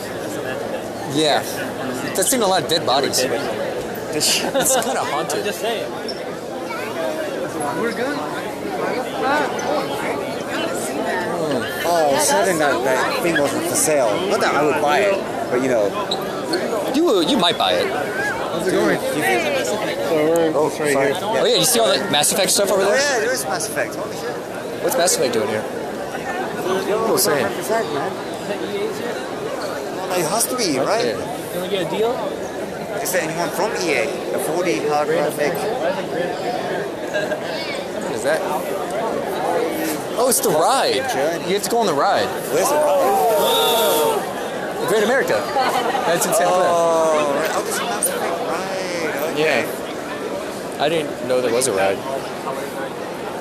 Hey, is Walking Dead here? Some guy wants to know. I haven't seen any Walking Dead here. I've seen Walking Dead. There's random zombie people around though. What do you call it? You know, memorabilia and stuff like that. But oh yeah. Dude, I've been watching Walking Dead. The show is getting dark now. Man. Dude, don't spoil it. All right, I haven't seen any. It is getting dark. I haven't seen any. This is a Silicon Valley Comic Con. Yeah, you just gotta catch up, man. No, just don't spoil it. It's hard for me not to. It is so easy for you not to. Yeah, we saw Back to the Future cast already. Yeah. You can look at my previous scope if you want to watch it. Someone's asking? Yeah. Oh, does everyone head down here? Or do you want to skip this one? Skip this one? You can go to the next one? Up to you. I brought my backup leotard. It's free. The apocalypse, yeah. It's true.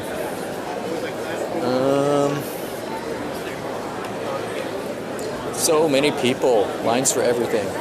You gonna go down this one? Why not? Shall we? Go. Yes, game. Okay, that guy had an awesome t-shirt. Which guy? It said it's saying straight out of Compton, it said straight out of Winterfell. That is dope. Are you gonna buy that now? Yeah, I'm gonna need it. Yeah. Because it gives it, you need a double take. Right. It's he was walking with Jon Snow, that's how I got the connection so quickly. Oh, there's too much stuff. Yeah. I can buy. Oh, that's some good art right there. No, if we don't buy something, he's just gonna. You want like a Scarlet Witch or something? You can't go wrong with a shirt. Extra large.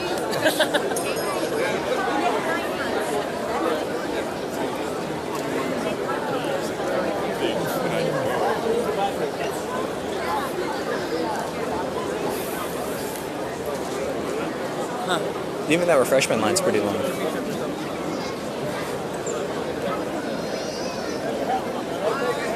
Do you want to print?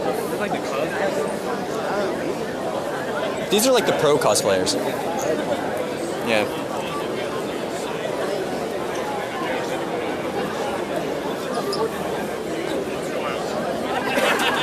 Right. Nerd alert. Just for the pro cosplayers, right? Yeah. Yeah, these are the pros. You can make your living at this draw. Cosplay what? I don't know. Oh yeah, that guy's huge. He's awesome. What is it? It's like a Warhammer, right? Maybe the viewers can tell us. I don't think you have to pay for these pics, though. I didn't see any wrappers. Yeah, these are like the real deals. They're wonderful. Look how huge this one is.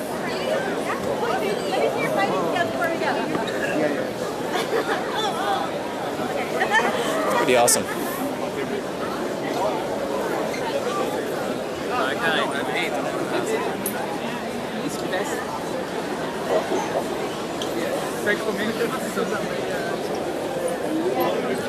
Alright, mate. Yeah, don't be shy. It's Dude Leia. Yeah, dude. Yeah. So that corner is just all photo area, Yeah. like way long lines. But where's all that movie memorabilia? It's in the middle. If you turn right here, you'll see it. Oh, okay. Yes, turn right. Yeah, these lines for the VR stuff is long. Oh, that's the vibe. Yeah.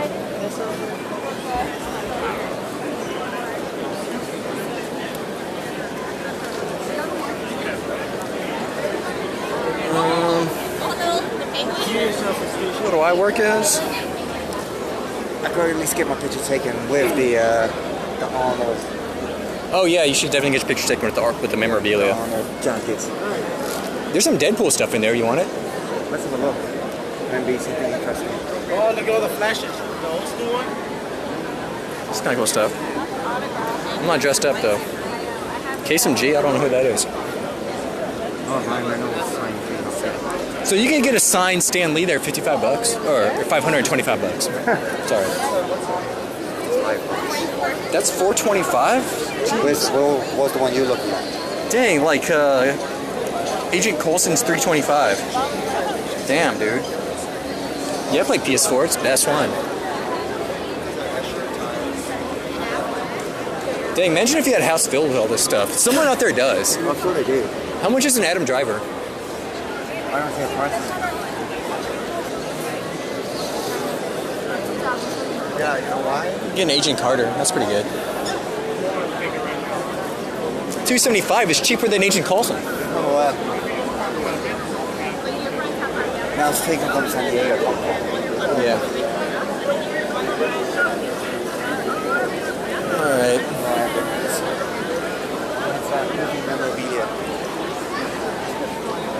Hey, this guy's from London. Which guy? Oh, really? Cool. Yeah. Represent.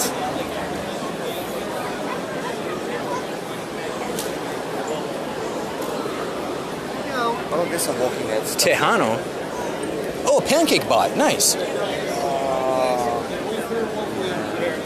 You get Star Trek costumes, like legit ones.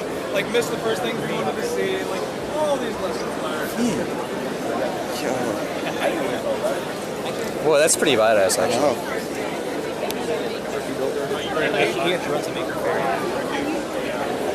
Dang, there's so much VR stuff.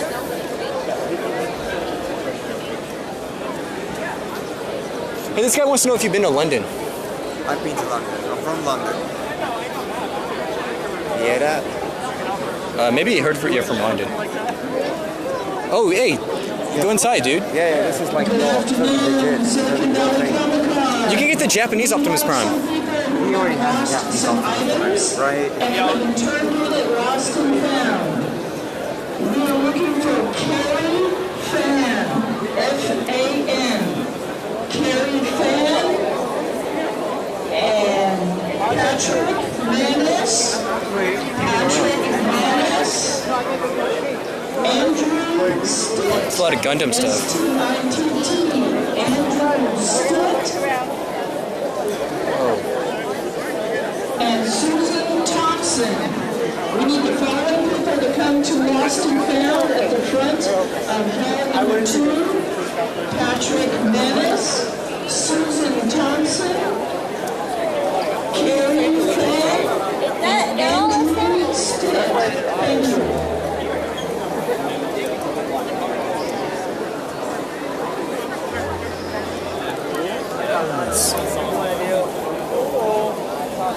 So many people.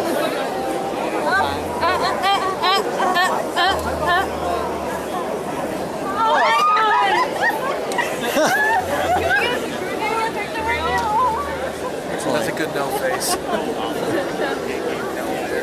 For real? For free. I'm gonna step on this one. Oh, wow. It's pretty cool.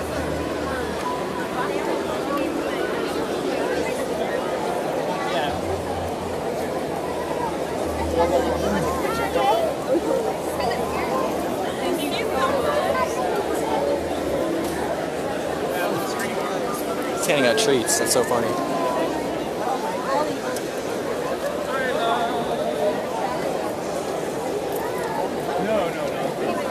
Yeah.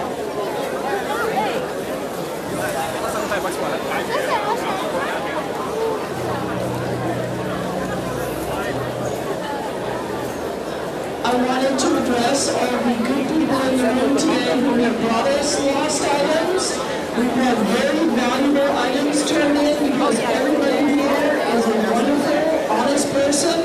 And let's give each other a big round of applause right now for that.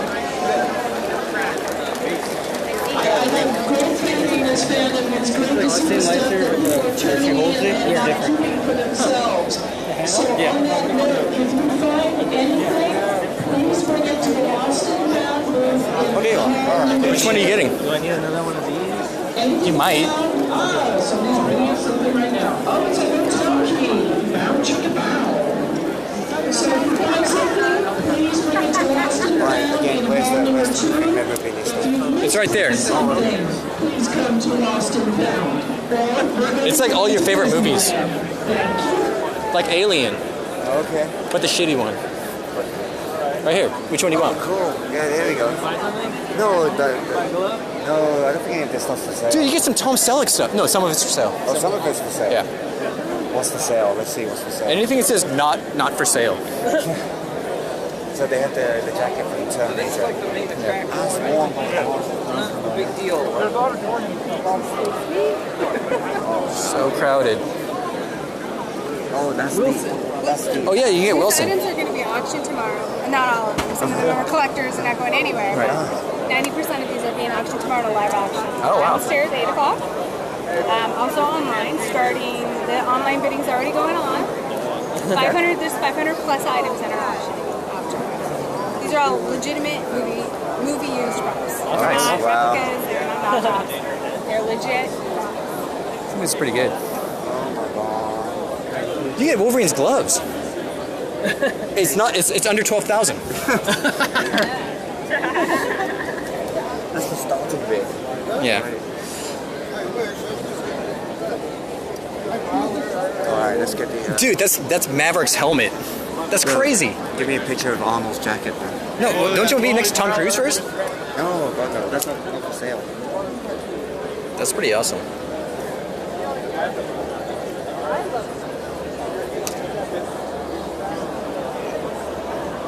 Hey, Conrad. Where's Alex?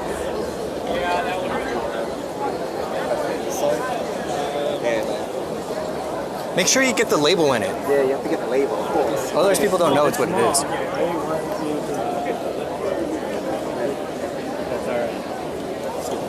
It is tiny. Yeah. Well, so that's good enough. Oh, you can read it. You can read it. That's good. That's good. Hey, look, they got Doc's helmet. It's not for sale, though, of course. But Recognize everything, right?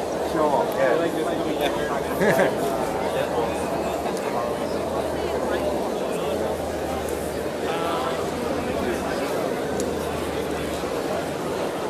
This is the. That's the Parkinson's thing. A lot of people might have been in their first convention.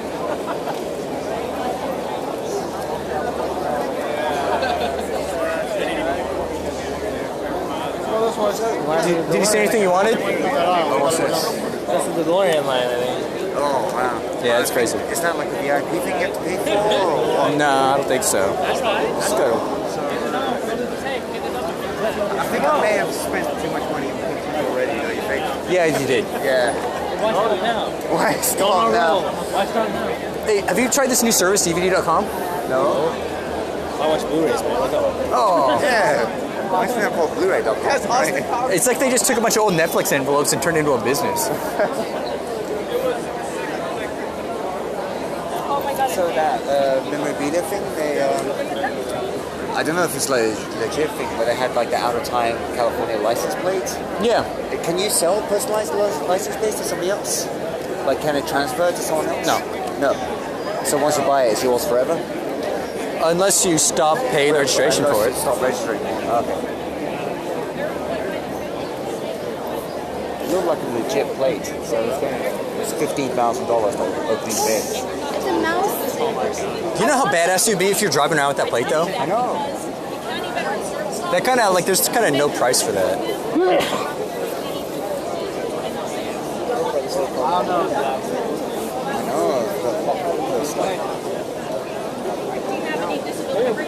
know.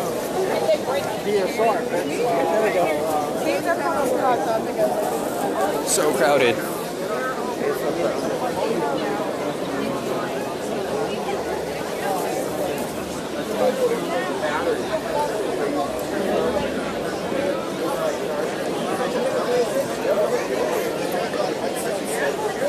Hey, can you explain that one to me? Explain what one? So State Farm, and then they're playing Naruto on PS3. I couldn't. You're like, it's Comic-Con, someone think of something. I get this, okay.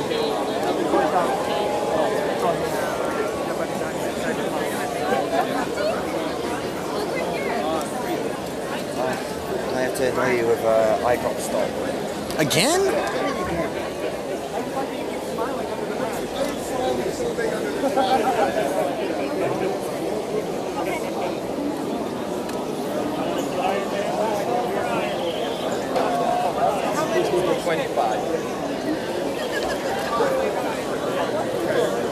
This is a drawing program.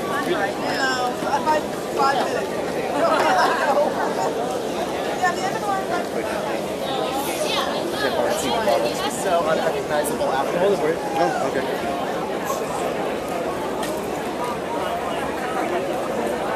Have you ever been to Comic-Con?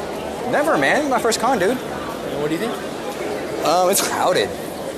There's a lot of people here. In fact, I should not have brought my sweater. This was a terrible idea. Use some first aid? There's probably more people than I thought there would be. Yeah, for real. It's like all types, too.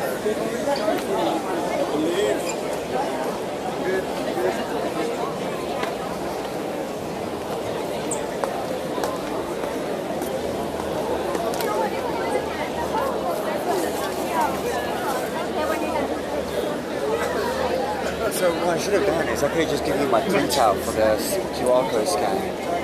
If they would just check and see if it was the name. Well, you learn your lesson. From now on, don't pay for anything. You told us that. Yeah. Yep, I'm definitely not wanted.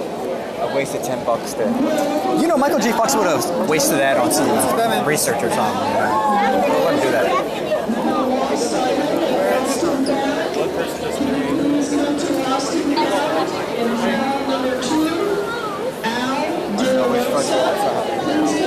Yeah, these are the lines already out here. I got well lucky with my one. I think I got into the VIP line when I really should have been in there.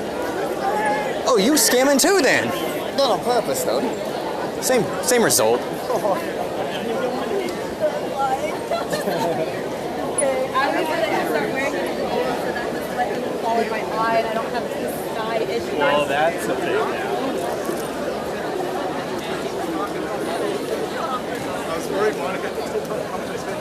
No, I spent a little much. I wish she was going to sell those two. Yeah. Did you have to go to the Which one do you like better?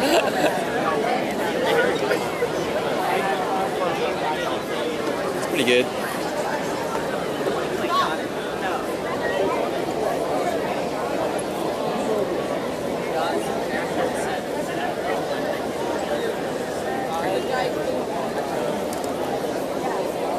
Alright, don't have anything to buy. Why don't you get that Jabba? Is there any panels going on right now? We just got to go to that cosplay one at 5. He just wants to go to the cosplay one. So At 5? Where is it? It's in the main room. Room 1. What time is it though? What do they do? They're just going to walk out? They're just going to show. It's the contest. And You have to turn and vote what you want. Oh, okay. I could always buy that, sure. All right.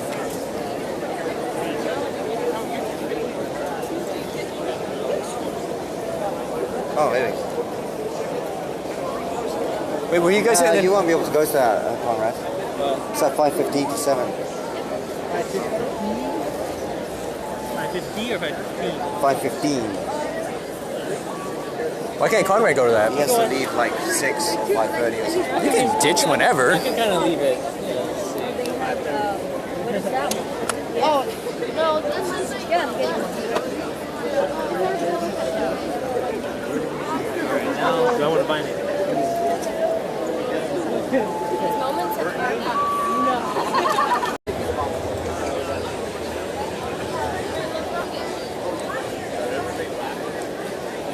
Okay.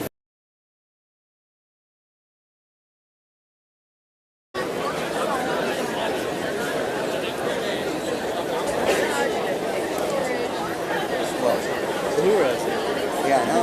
Is she still there? Oh, she is. Come on. Take a picture with him with his glasses. That counts. Well, like, what's like newer, so like,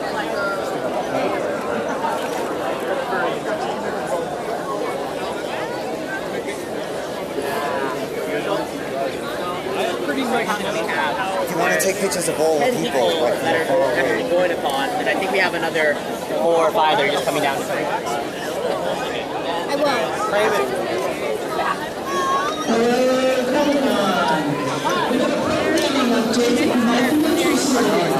In 10 minutes, in panel room number 5, Michelle Nichols of Star Trek fame, Lieutenant Deborah, Hey, this guy said taco on. This guy said taco on. Taco on? 10 minutes in room number 5, downstairs next to registration. There's only about 50 seats left. So if you walk up here, Michelle Nichols from Star Trek speak, down there right now to room 5. Room 5 is some Star Trek person.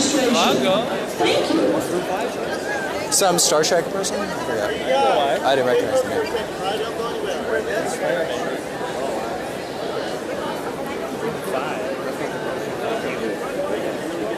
That's pretty good. With the name tag too? That's a really good Spider-Man.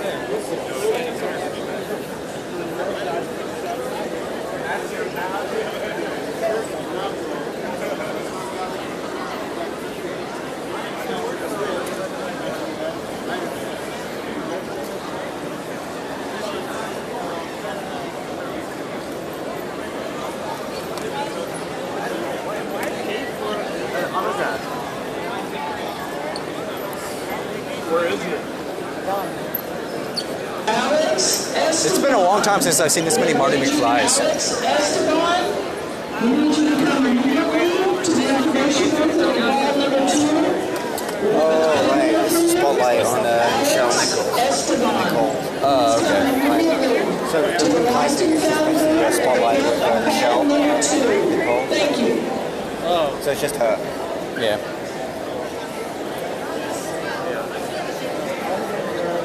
Oh, but that was ages ago. Maybe they moved it. She's just gonna be talking about Deadpool anyway. What? She's just gonna be talking about Deadpool. Why should she be talking about Deadpool? She's in it. No, she's not. Who's in it then? That's not her. It looks the same. I know, I'll be honest. I did actually think it was her, but I checked IMDb. It's not. Oh, I got tricked. Yeah. I'm gonna go to that place where we saw the Deadpool pool picture. Oh, yeah. I wanna see what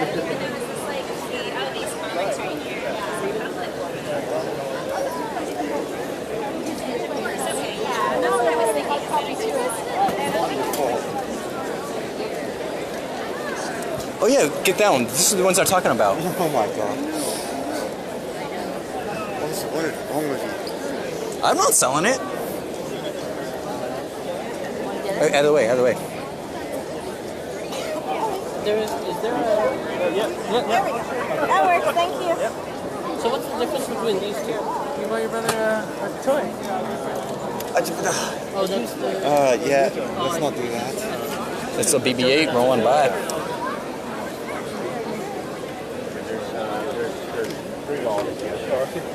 Alright, how do we make progress through here? We have to, I think you gotta take the initiative here. We have to force your way in. Alright, forcing and go.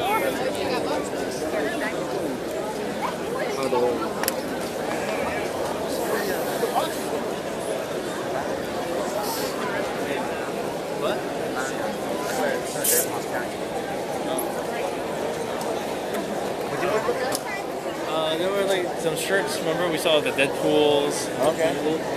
Was it down here? Thomas, where is it?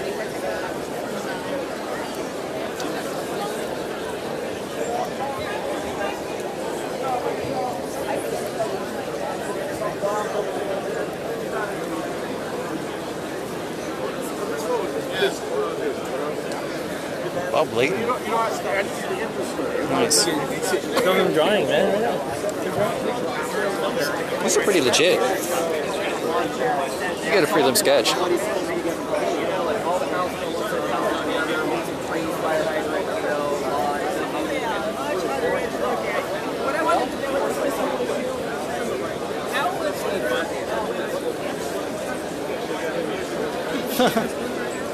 But I will say, what he did is opening ceremony stuff. He's got the stuff for bronies. Seriously? Oh, these are pretty good. They are.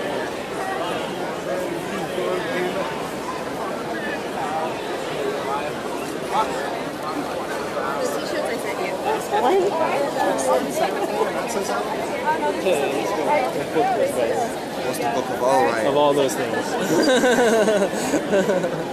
What's that one? Oh, it's Hunger Games? No, what's that? I don't know about it. What's that? No. Harry Potter, right? Harry Potter, Lord of the Rings. That must be Hunger Games.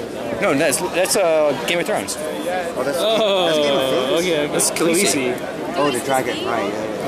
Thank you for working out the Comic-Con. We got 2 awesome kids. Both of them returned to their parents really quickly. You guys are awesome. Give yourselves a round of applause. Thank you so very much.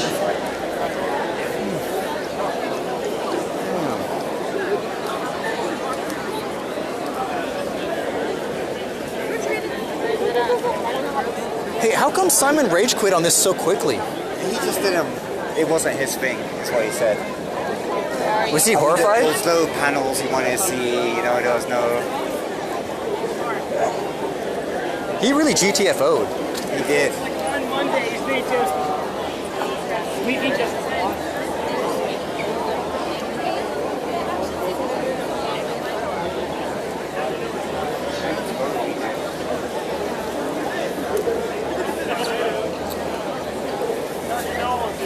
Things are falling out of that book. I would take those things out of that book.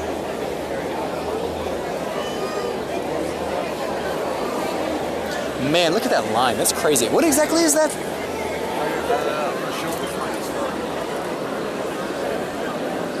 Is that like get a picture with Nathan Fillion or something? No, this may be the other Back to the Future one, the third one. Hot damn.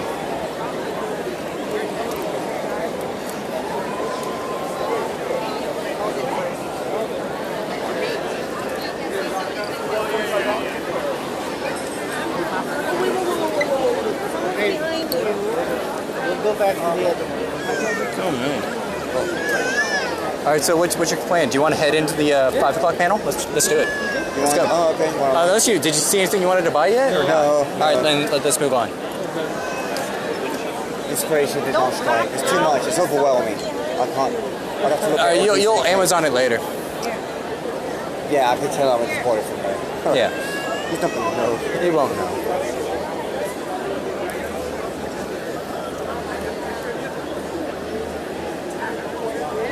Which way? Just that way. Back to room 1.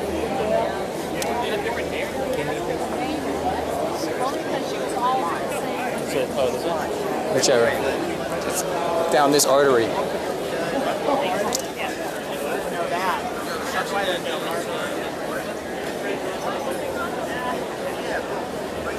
We wanted to let you know, coming up in about 15 minutes in room number 1, that's the big one where the Back to the Future panel was.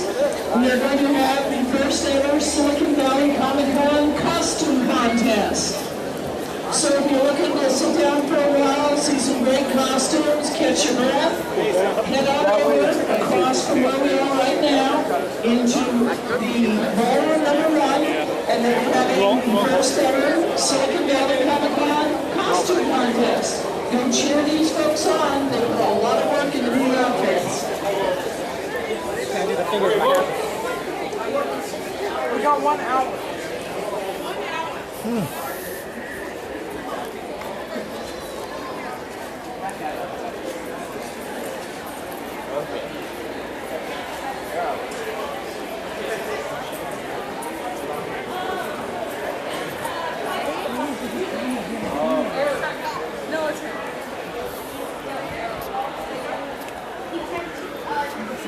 She has been cosplaying since 2007 and recently been featured on one of the 21 variant covers for Marvel's cosplay series. Here is Kit Quinn.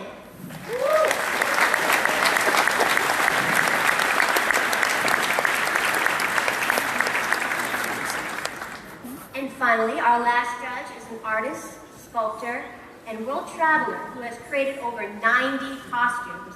Say hello to Nicole Marine Jean.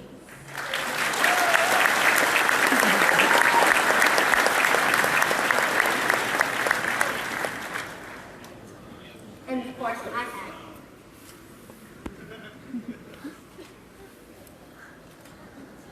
A very Star Trek Next Generation. All right, let's get right on to it. Costume contestant number 1. I'm sorry for murdering your name. Sarah Trubisky, Lady Loki.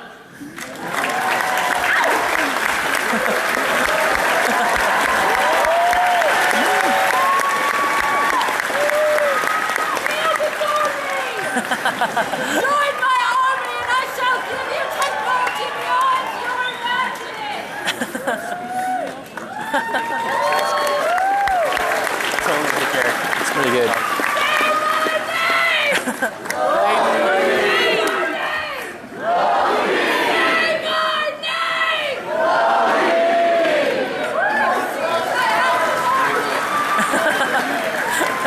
He is version with glorious purpose and legs, ladies and gentlemen. Lady Loki. Contestant number 2, Tristan Beach as Frisk.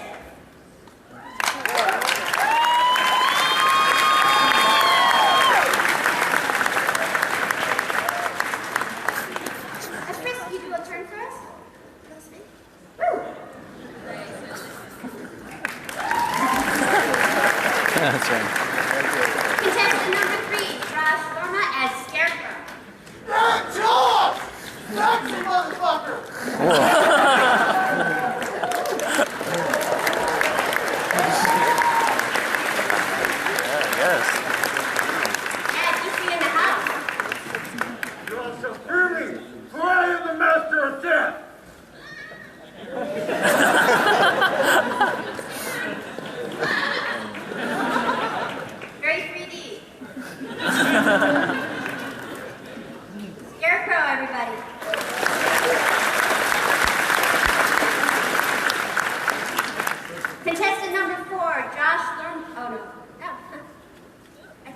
had canceled out, that was actually contestant number 4.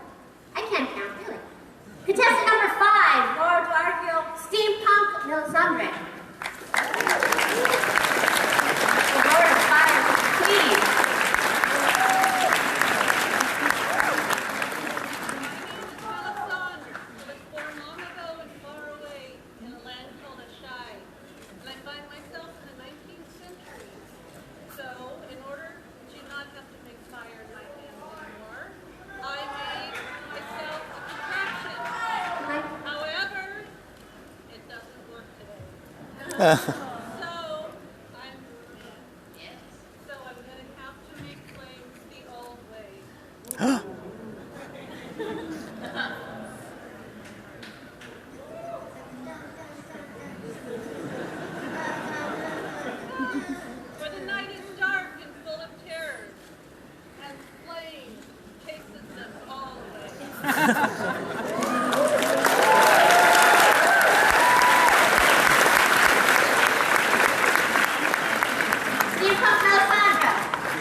Contestant number 6, Lady Lindsay as Child of Light.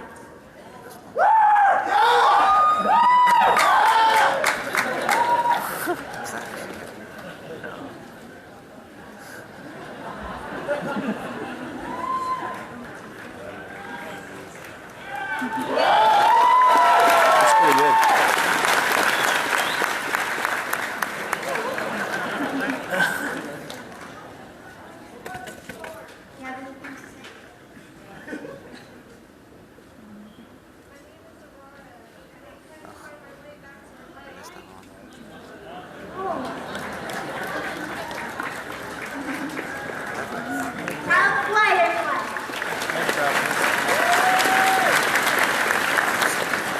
Contestant number 7, Jack Boaku.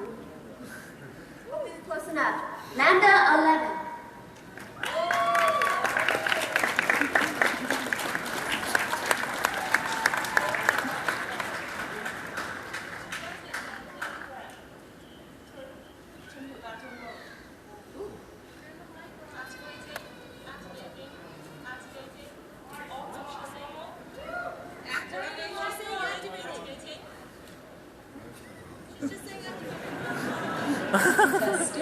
Hey, this one's on.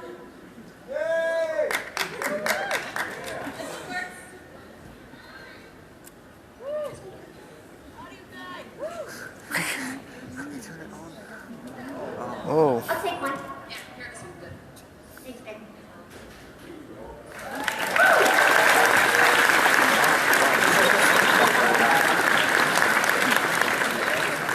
Okay, all right, moving on. Let's get a guy up in here. Contestant number 8, Colin as Ghostbuster Colin.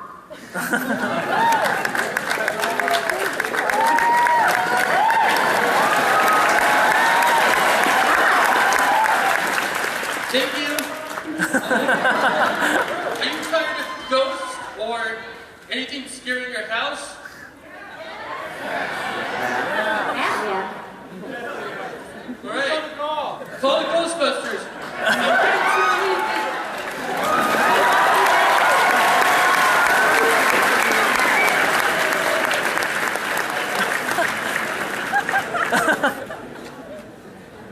And a spin, please.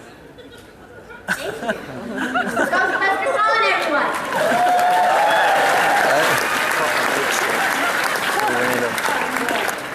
Contestant number 9, Stephanie Mann, Jedi Sailor Moon.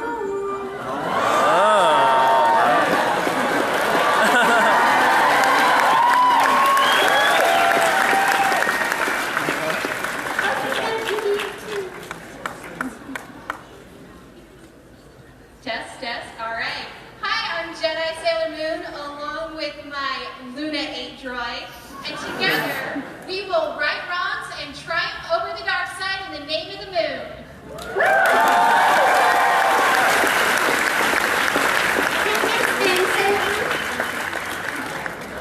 Guess not.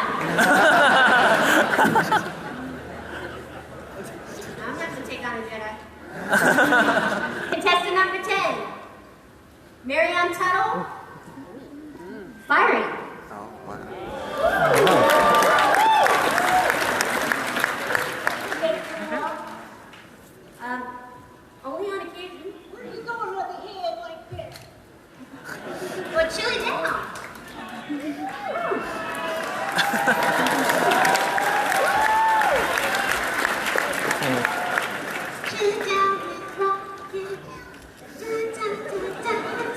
Like I said, don't lose your head. Fire me from Latin, everyone.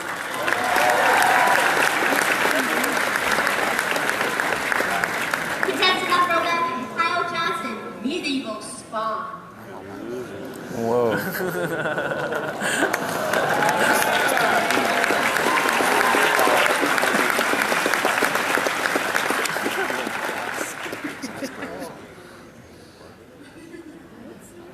You have a message for us, Spawn? Here, get a spin before you go. Back step. There you go. Yeah. Yeah.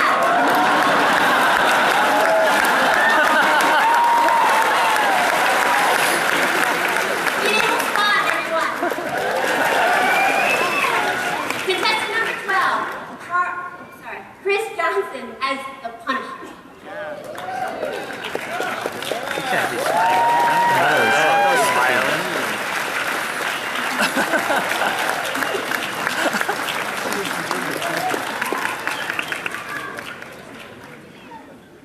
Who's your favorite character in season 2 of Daredevil?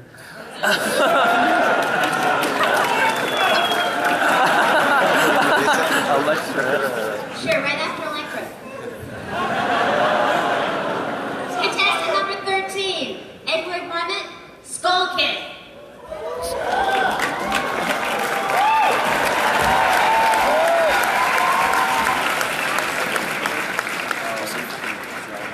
Got a message for us, Skull Kid? What are you doing later?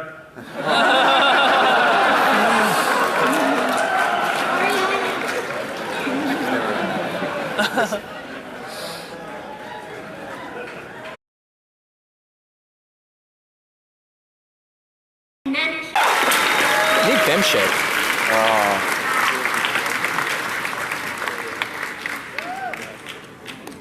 Beautiful. I mean,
Contestant 39, Julie, has got Matrix. Oh, nice.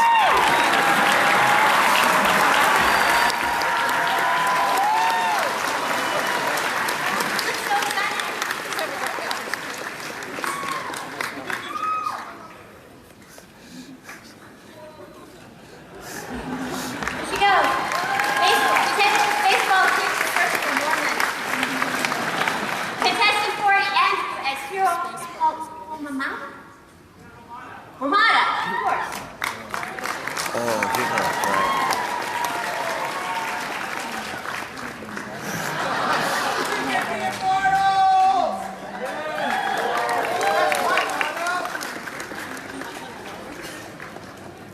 Who? What? Yeah. It's from Thank the you, Hero hero. 6. Contestant. Oh, right. Hero. Clearly not. I'm moving on. Contestant 42, David Baxter, the Hound.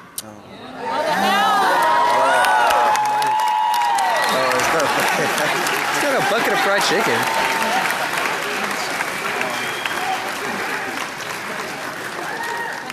Well, I feel like chicken tonight.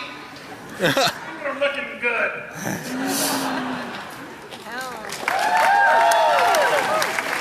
He's a big dude. There's a guy. I'm not going to tell him no. Are you going to tell him no? This way, sir. David the Hound. Contestant 43, 41. 41. Okay. Megan as Rocket Raccoon and Groot. Here comes Groot now. And Rocket. Oh my goodness. Oh, I need to go that way. Oh my god.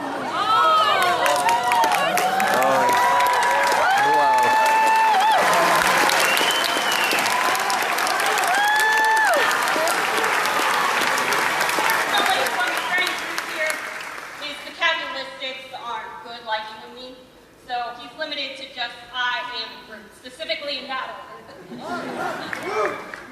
Well, that will never get old. Beautiful. That might win right there. What's up? That might win right there. Yeah.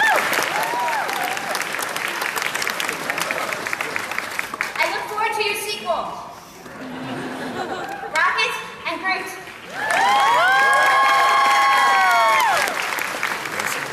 I was just at this place, so. 43, Emma as Supergirl.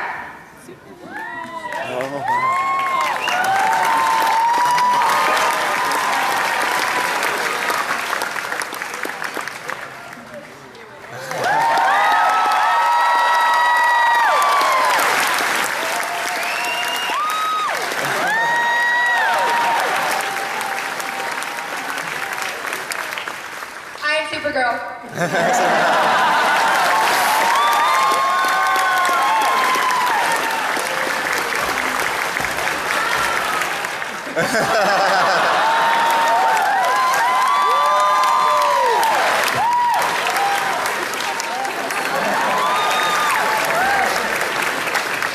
Up and away. Bringing on to our next contestant. Oh, that's not our next contestant. Let's move on. 45, Maddie, ready from Force Awakens.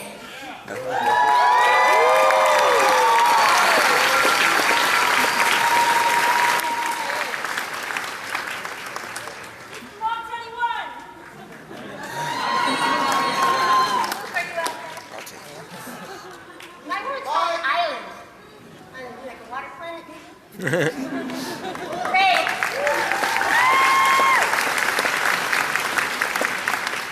Okay, our next contestant, Mindy Yang from NASA.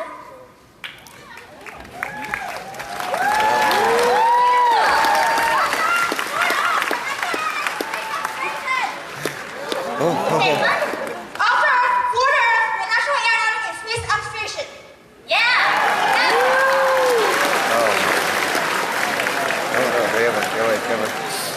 Full face, back that way. Space. Oh, no, it's better. Wow. Oh, this is from Final Fantasy VIII, I think. Contestant 47. Whoa, this is a contender. It's from Final Fantasy VIII, I think. Where's this from? Final Fantasy VIII? Oh.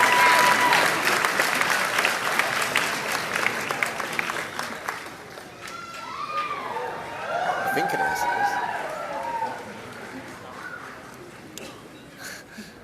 Her looks speak for herself.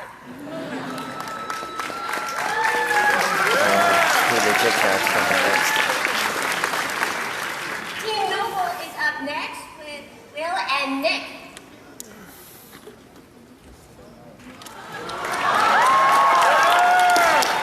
What's that for? That's Halo guy. Oh, right, yeah. Hey, respond to the text.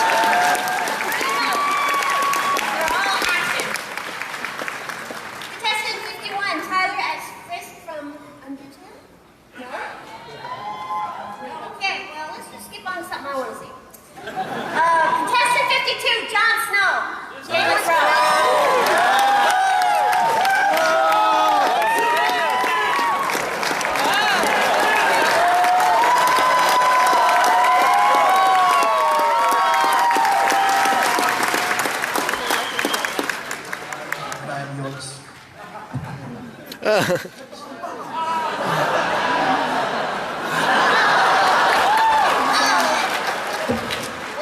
How should it ended, ladies and gentlemen?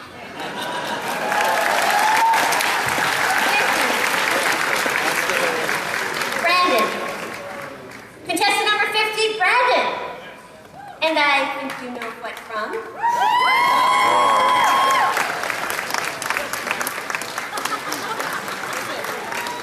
Yeah, looking good. Any name take more than Contestant 53? No. 53, Debbie from the script looking for an agent.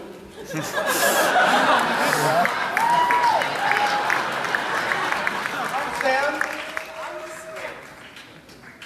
And he needs an agent. Yes, I do. Okay, so I'm titled Alien Bitch Slayer. I'm titled Alien Bitch Slayer. And basically, the story entitles the origin of a human alien god hybrid that slays alien bitches.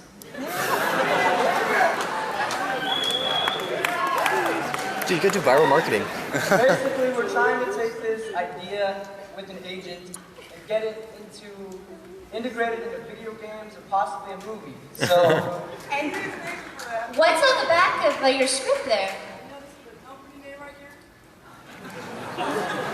this is the company name. Check them out. We got an Indiegogo page. Okay, Shameless Plunk, contestant number 53.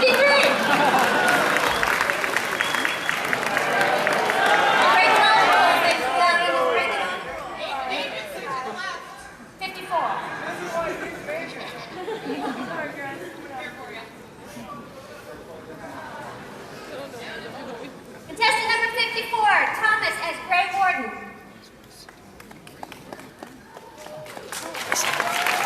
Grey Warden. Dragon Age. You gotta know the EA ones at least, dude. I don't play Dragon Age.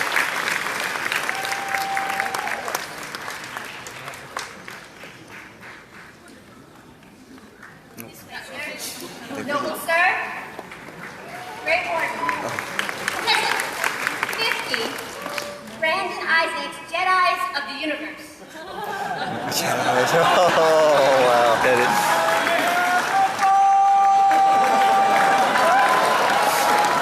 That's pretty legit. Whoa, that's pretty legit. Yeah.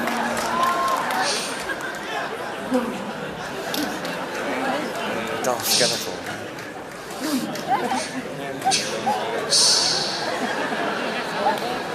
If you only knew the power. Jedis of the Universe. Dark Skeletor's pretty good. That's pretty legit. Contestant 56, Maria Medina as Harley Quinn.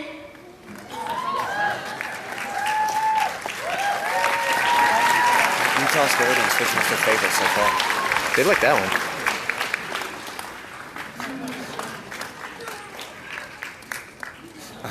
No words. She saved her voice for Mr. J. Contestant 57. Athena Rose Quartz.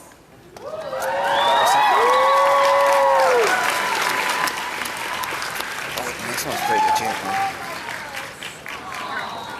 All her pearls. Contestant 58. Sean as... Nope, okay. Let me skip ahead. To the future, Ted as Judge Dredd.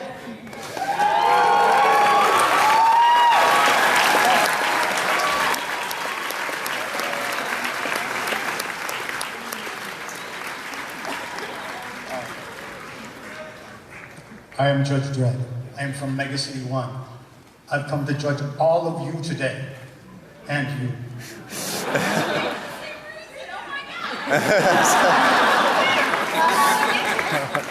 So far, so good, but I see a few people in this front row who deserve 5 years in the cubes. Okay, put it on the bill. Judge Dredd, everyone.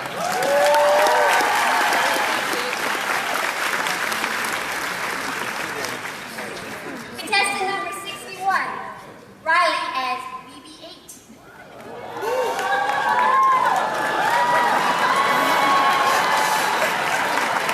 It's funny.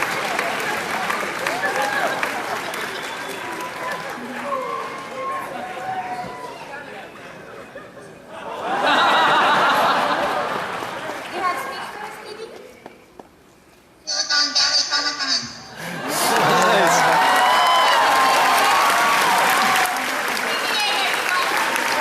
You weren't expecting that. Oh, wait, check out the next one.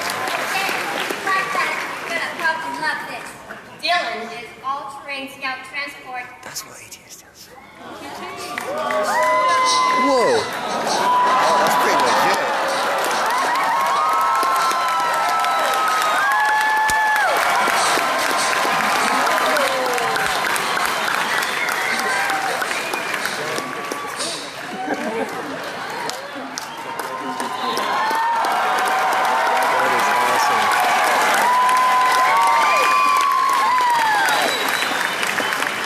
I just want to point out this is the rebel-friendly court. It's got some Ewoks up here.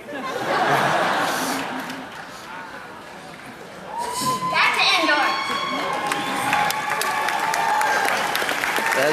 That one might win. I might vote for that one. It's like the way it moves. It's so good. exactly like an ATSD.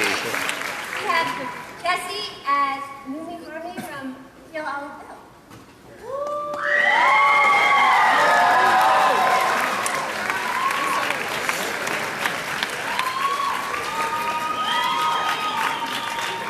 Oh, we need to spin, babe. Woo. Lovely. Excellent, everyone. Contestant 64, Samantha as Ray. No, never right.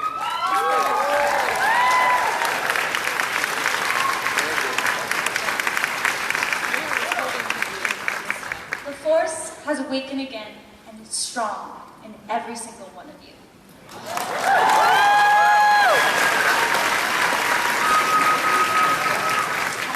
Contestant 65, Brooks as Party Casual 4.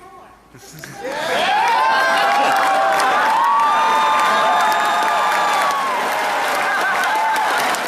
just so, we just cave in and put a hammer. You know what? That's how he dressed in Adventures too. Man.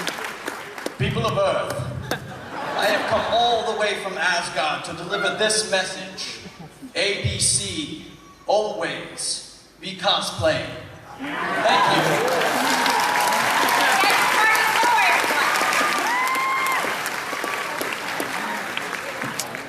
Damn, Nick could have just come as a casual girlfriend. Next one. All right, Vince is Hiro Hamada.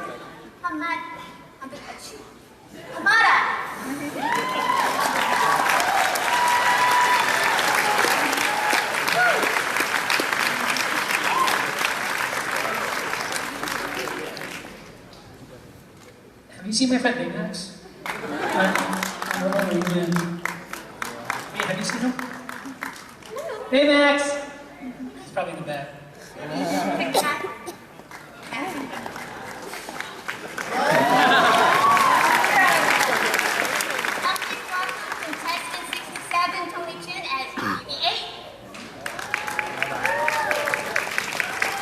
to stay?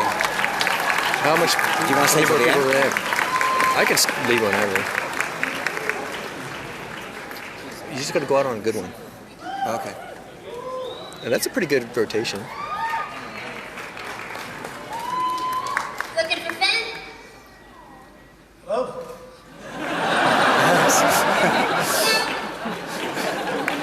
Goodbye.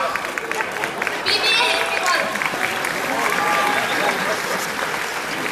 Next we have 68, and then Vargas and Spiro the original. Spyro!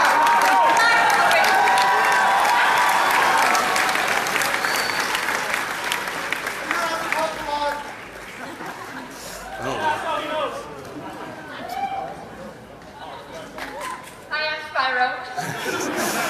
Hi, Spyro. See you, Spyro. Next we have contestants Linda and Clara as Dark and Marty.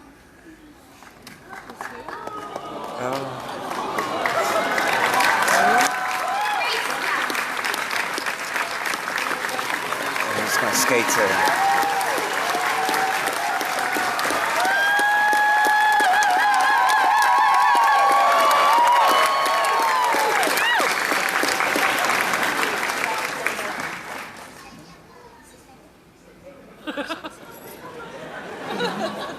This is heavy.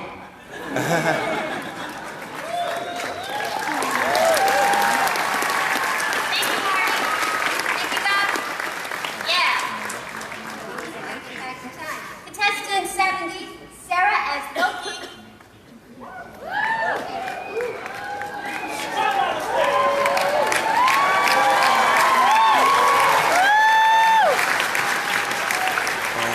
Do you think that one beats the other one? Glorious words for us? Hello, Comic-Con. This looks like a lovely place to be ruled. Will anyone join my army?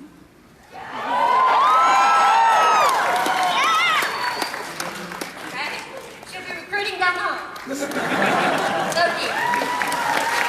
Next two are together. Okay. So, please welcome Jason and Monica as Bane and Poison Ivy. Hey, where's Eddie? Yeah, that piece pretty fucked up. Nice. I like that.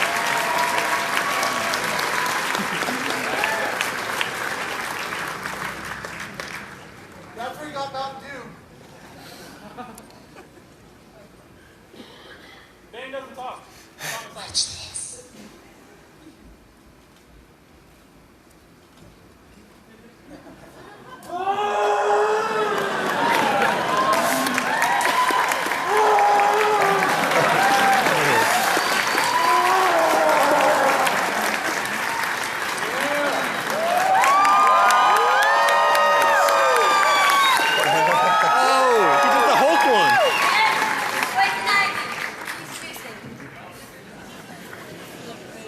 Next was Joe and the Joker and Harley. They're bad guys. Thank you.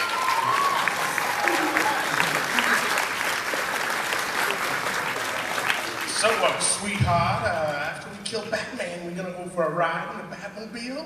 Anytime was good with you, Puddin'.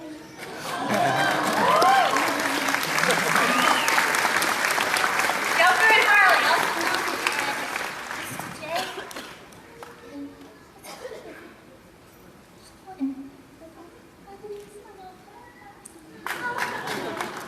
This is my little pudding cup. Looking forward to your movie too. Yes. Olivia, Padme, and the Bride of Frankfurt. Darth Frankenstein. Darth Frankenstein. My character. That's pretty unique. Darth Frankenstein?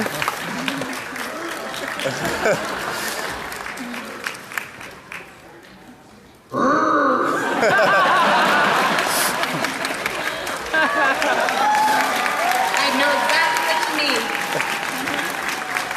Darth Frankenstein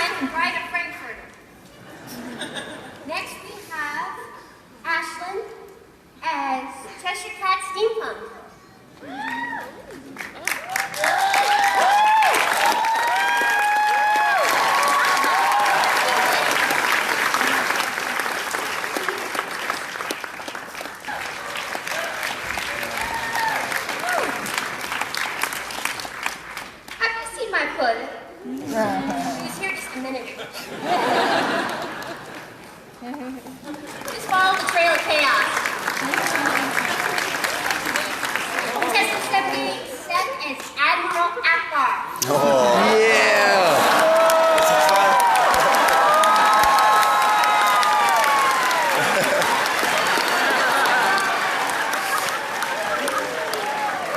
Do it. He's got it. It's a drop! Said it.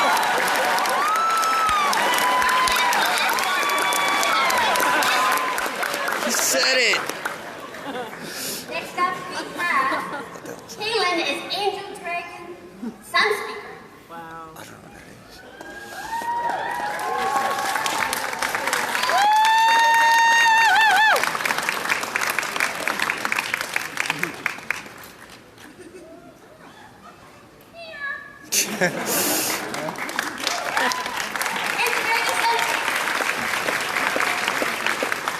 Contestant 80, Alana, Death, and the Infinity Gauntlet.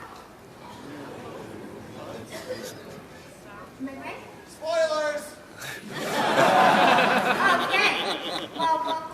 We'll do Christine. Christina Corrales. I don't know.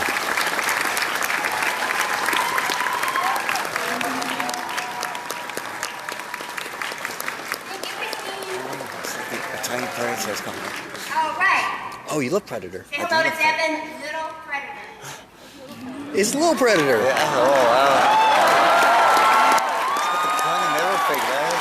That's pretty good. It'd be cool to get the free lights that went to your eyes. Nice. He's got a skull, too. He does have a skull. Get your trophy.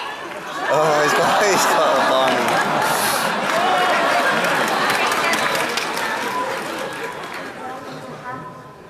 Your dad made your costume?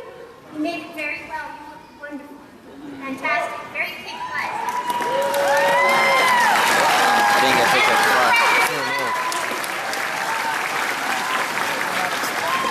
Next we have Pram as Mad Max People. Mad Max People? Oh, yeah.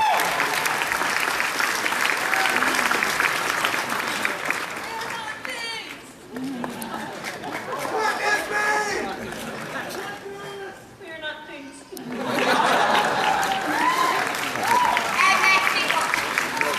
Yeah, Next we have Mike War as Boys. Star-Lord. Oh, that'd be good. Yeah, especially with the Cronin, right? Oh, look at this one. Oh, wow.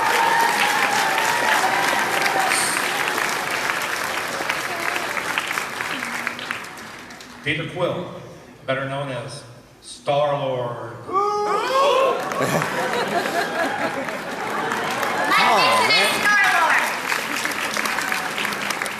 Next we have Gabriel as Diabolic Duck Possible.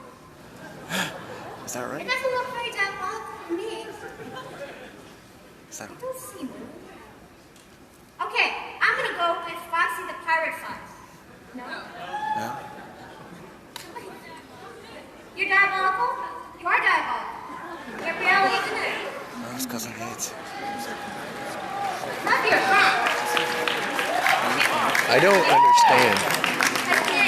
Wasn't it? And oh my gosh, it's what? They've got offers. The baby.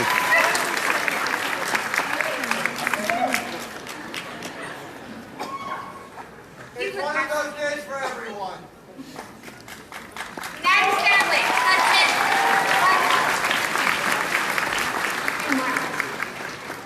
Thank you for bringing the whole family. Okay, I'm not sure if I trust this list anymore. I don't have an 86. You know what? Come on out here and you tell me who you are. There's a lot of people. I'm Barbarian and we're from Fallout 4. Fallout 4! Finally, me Fallout 4.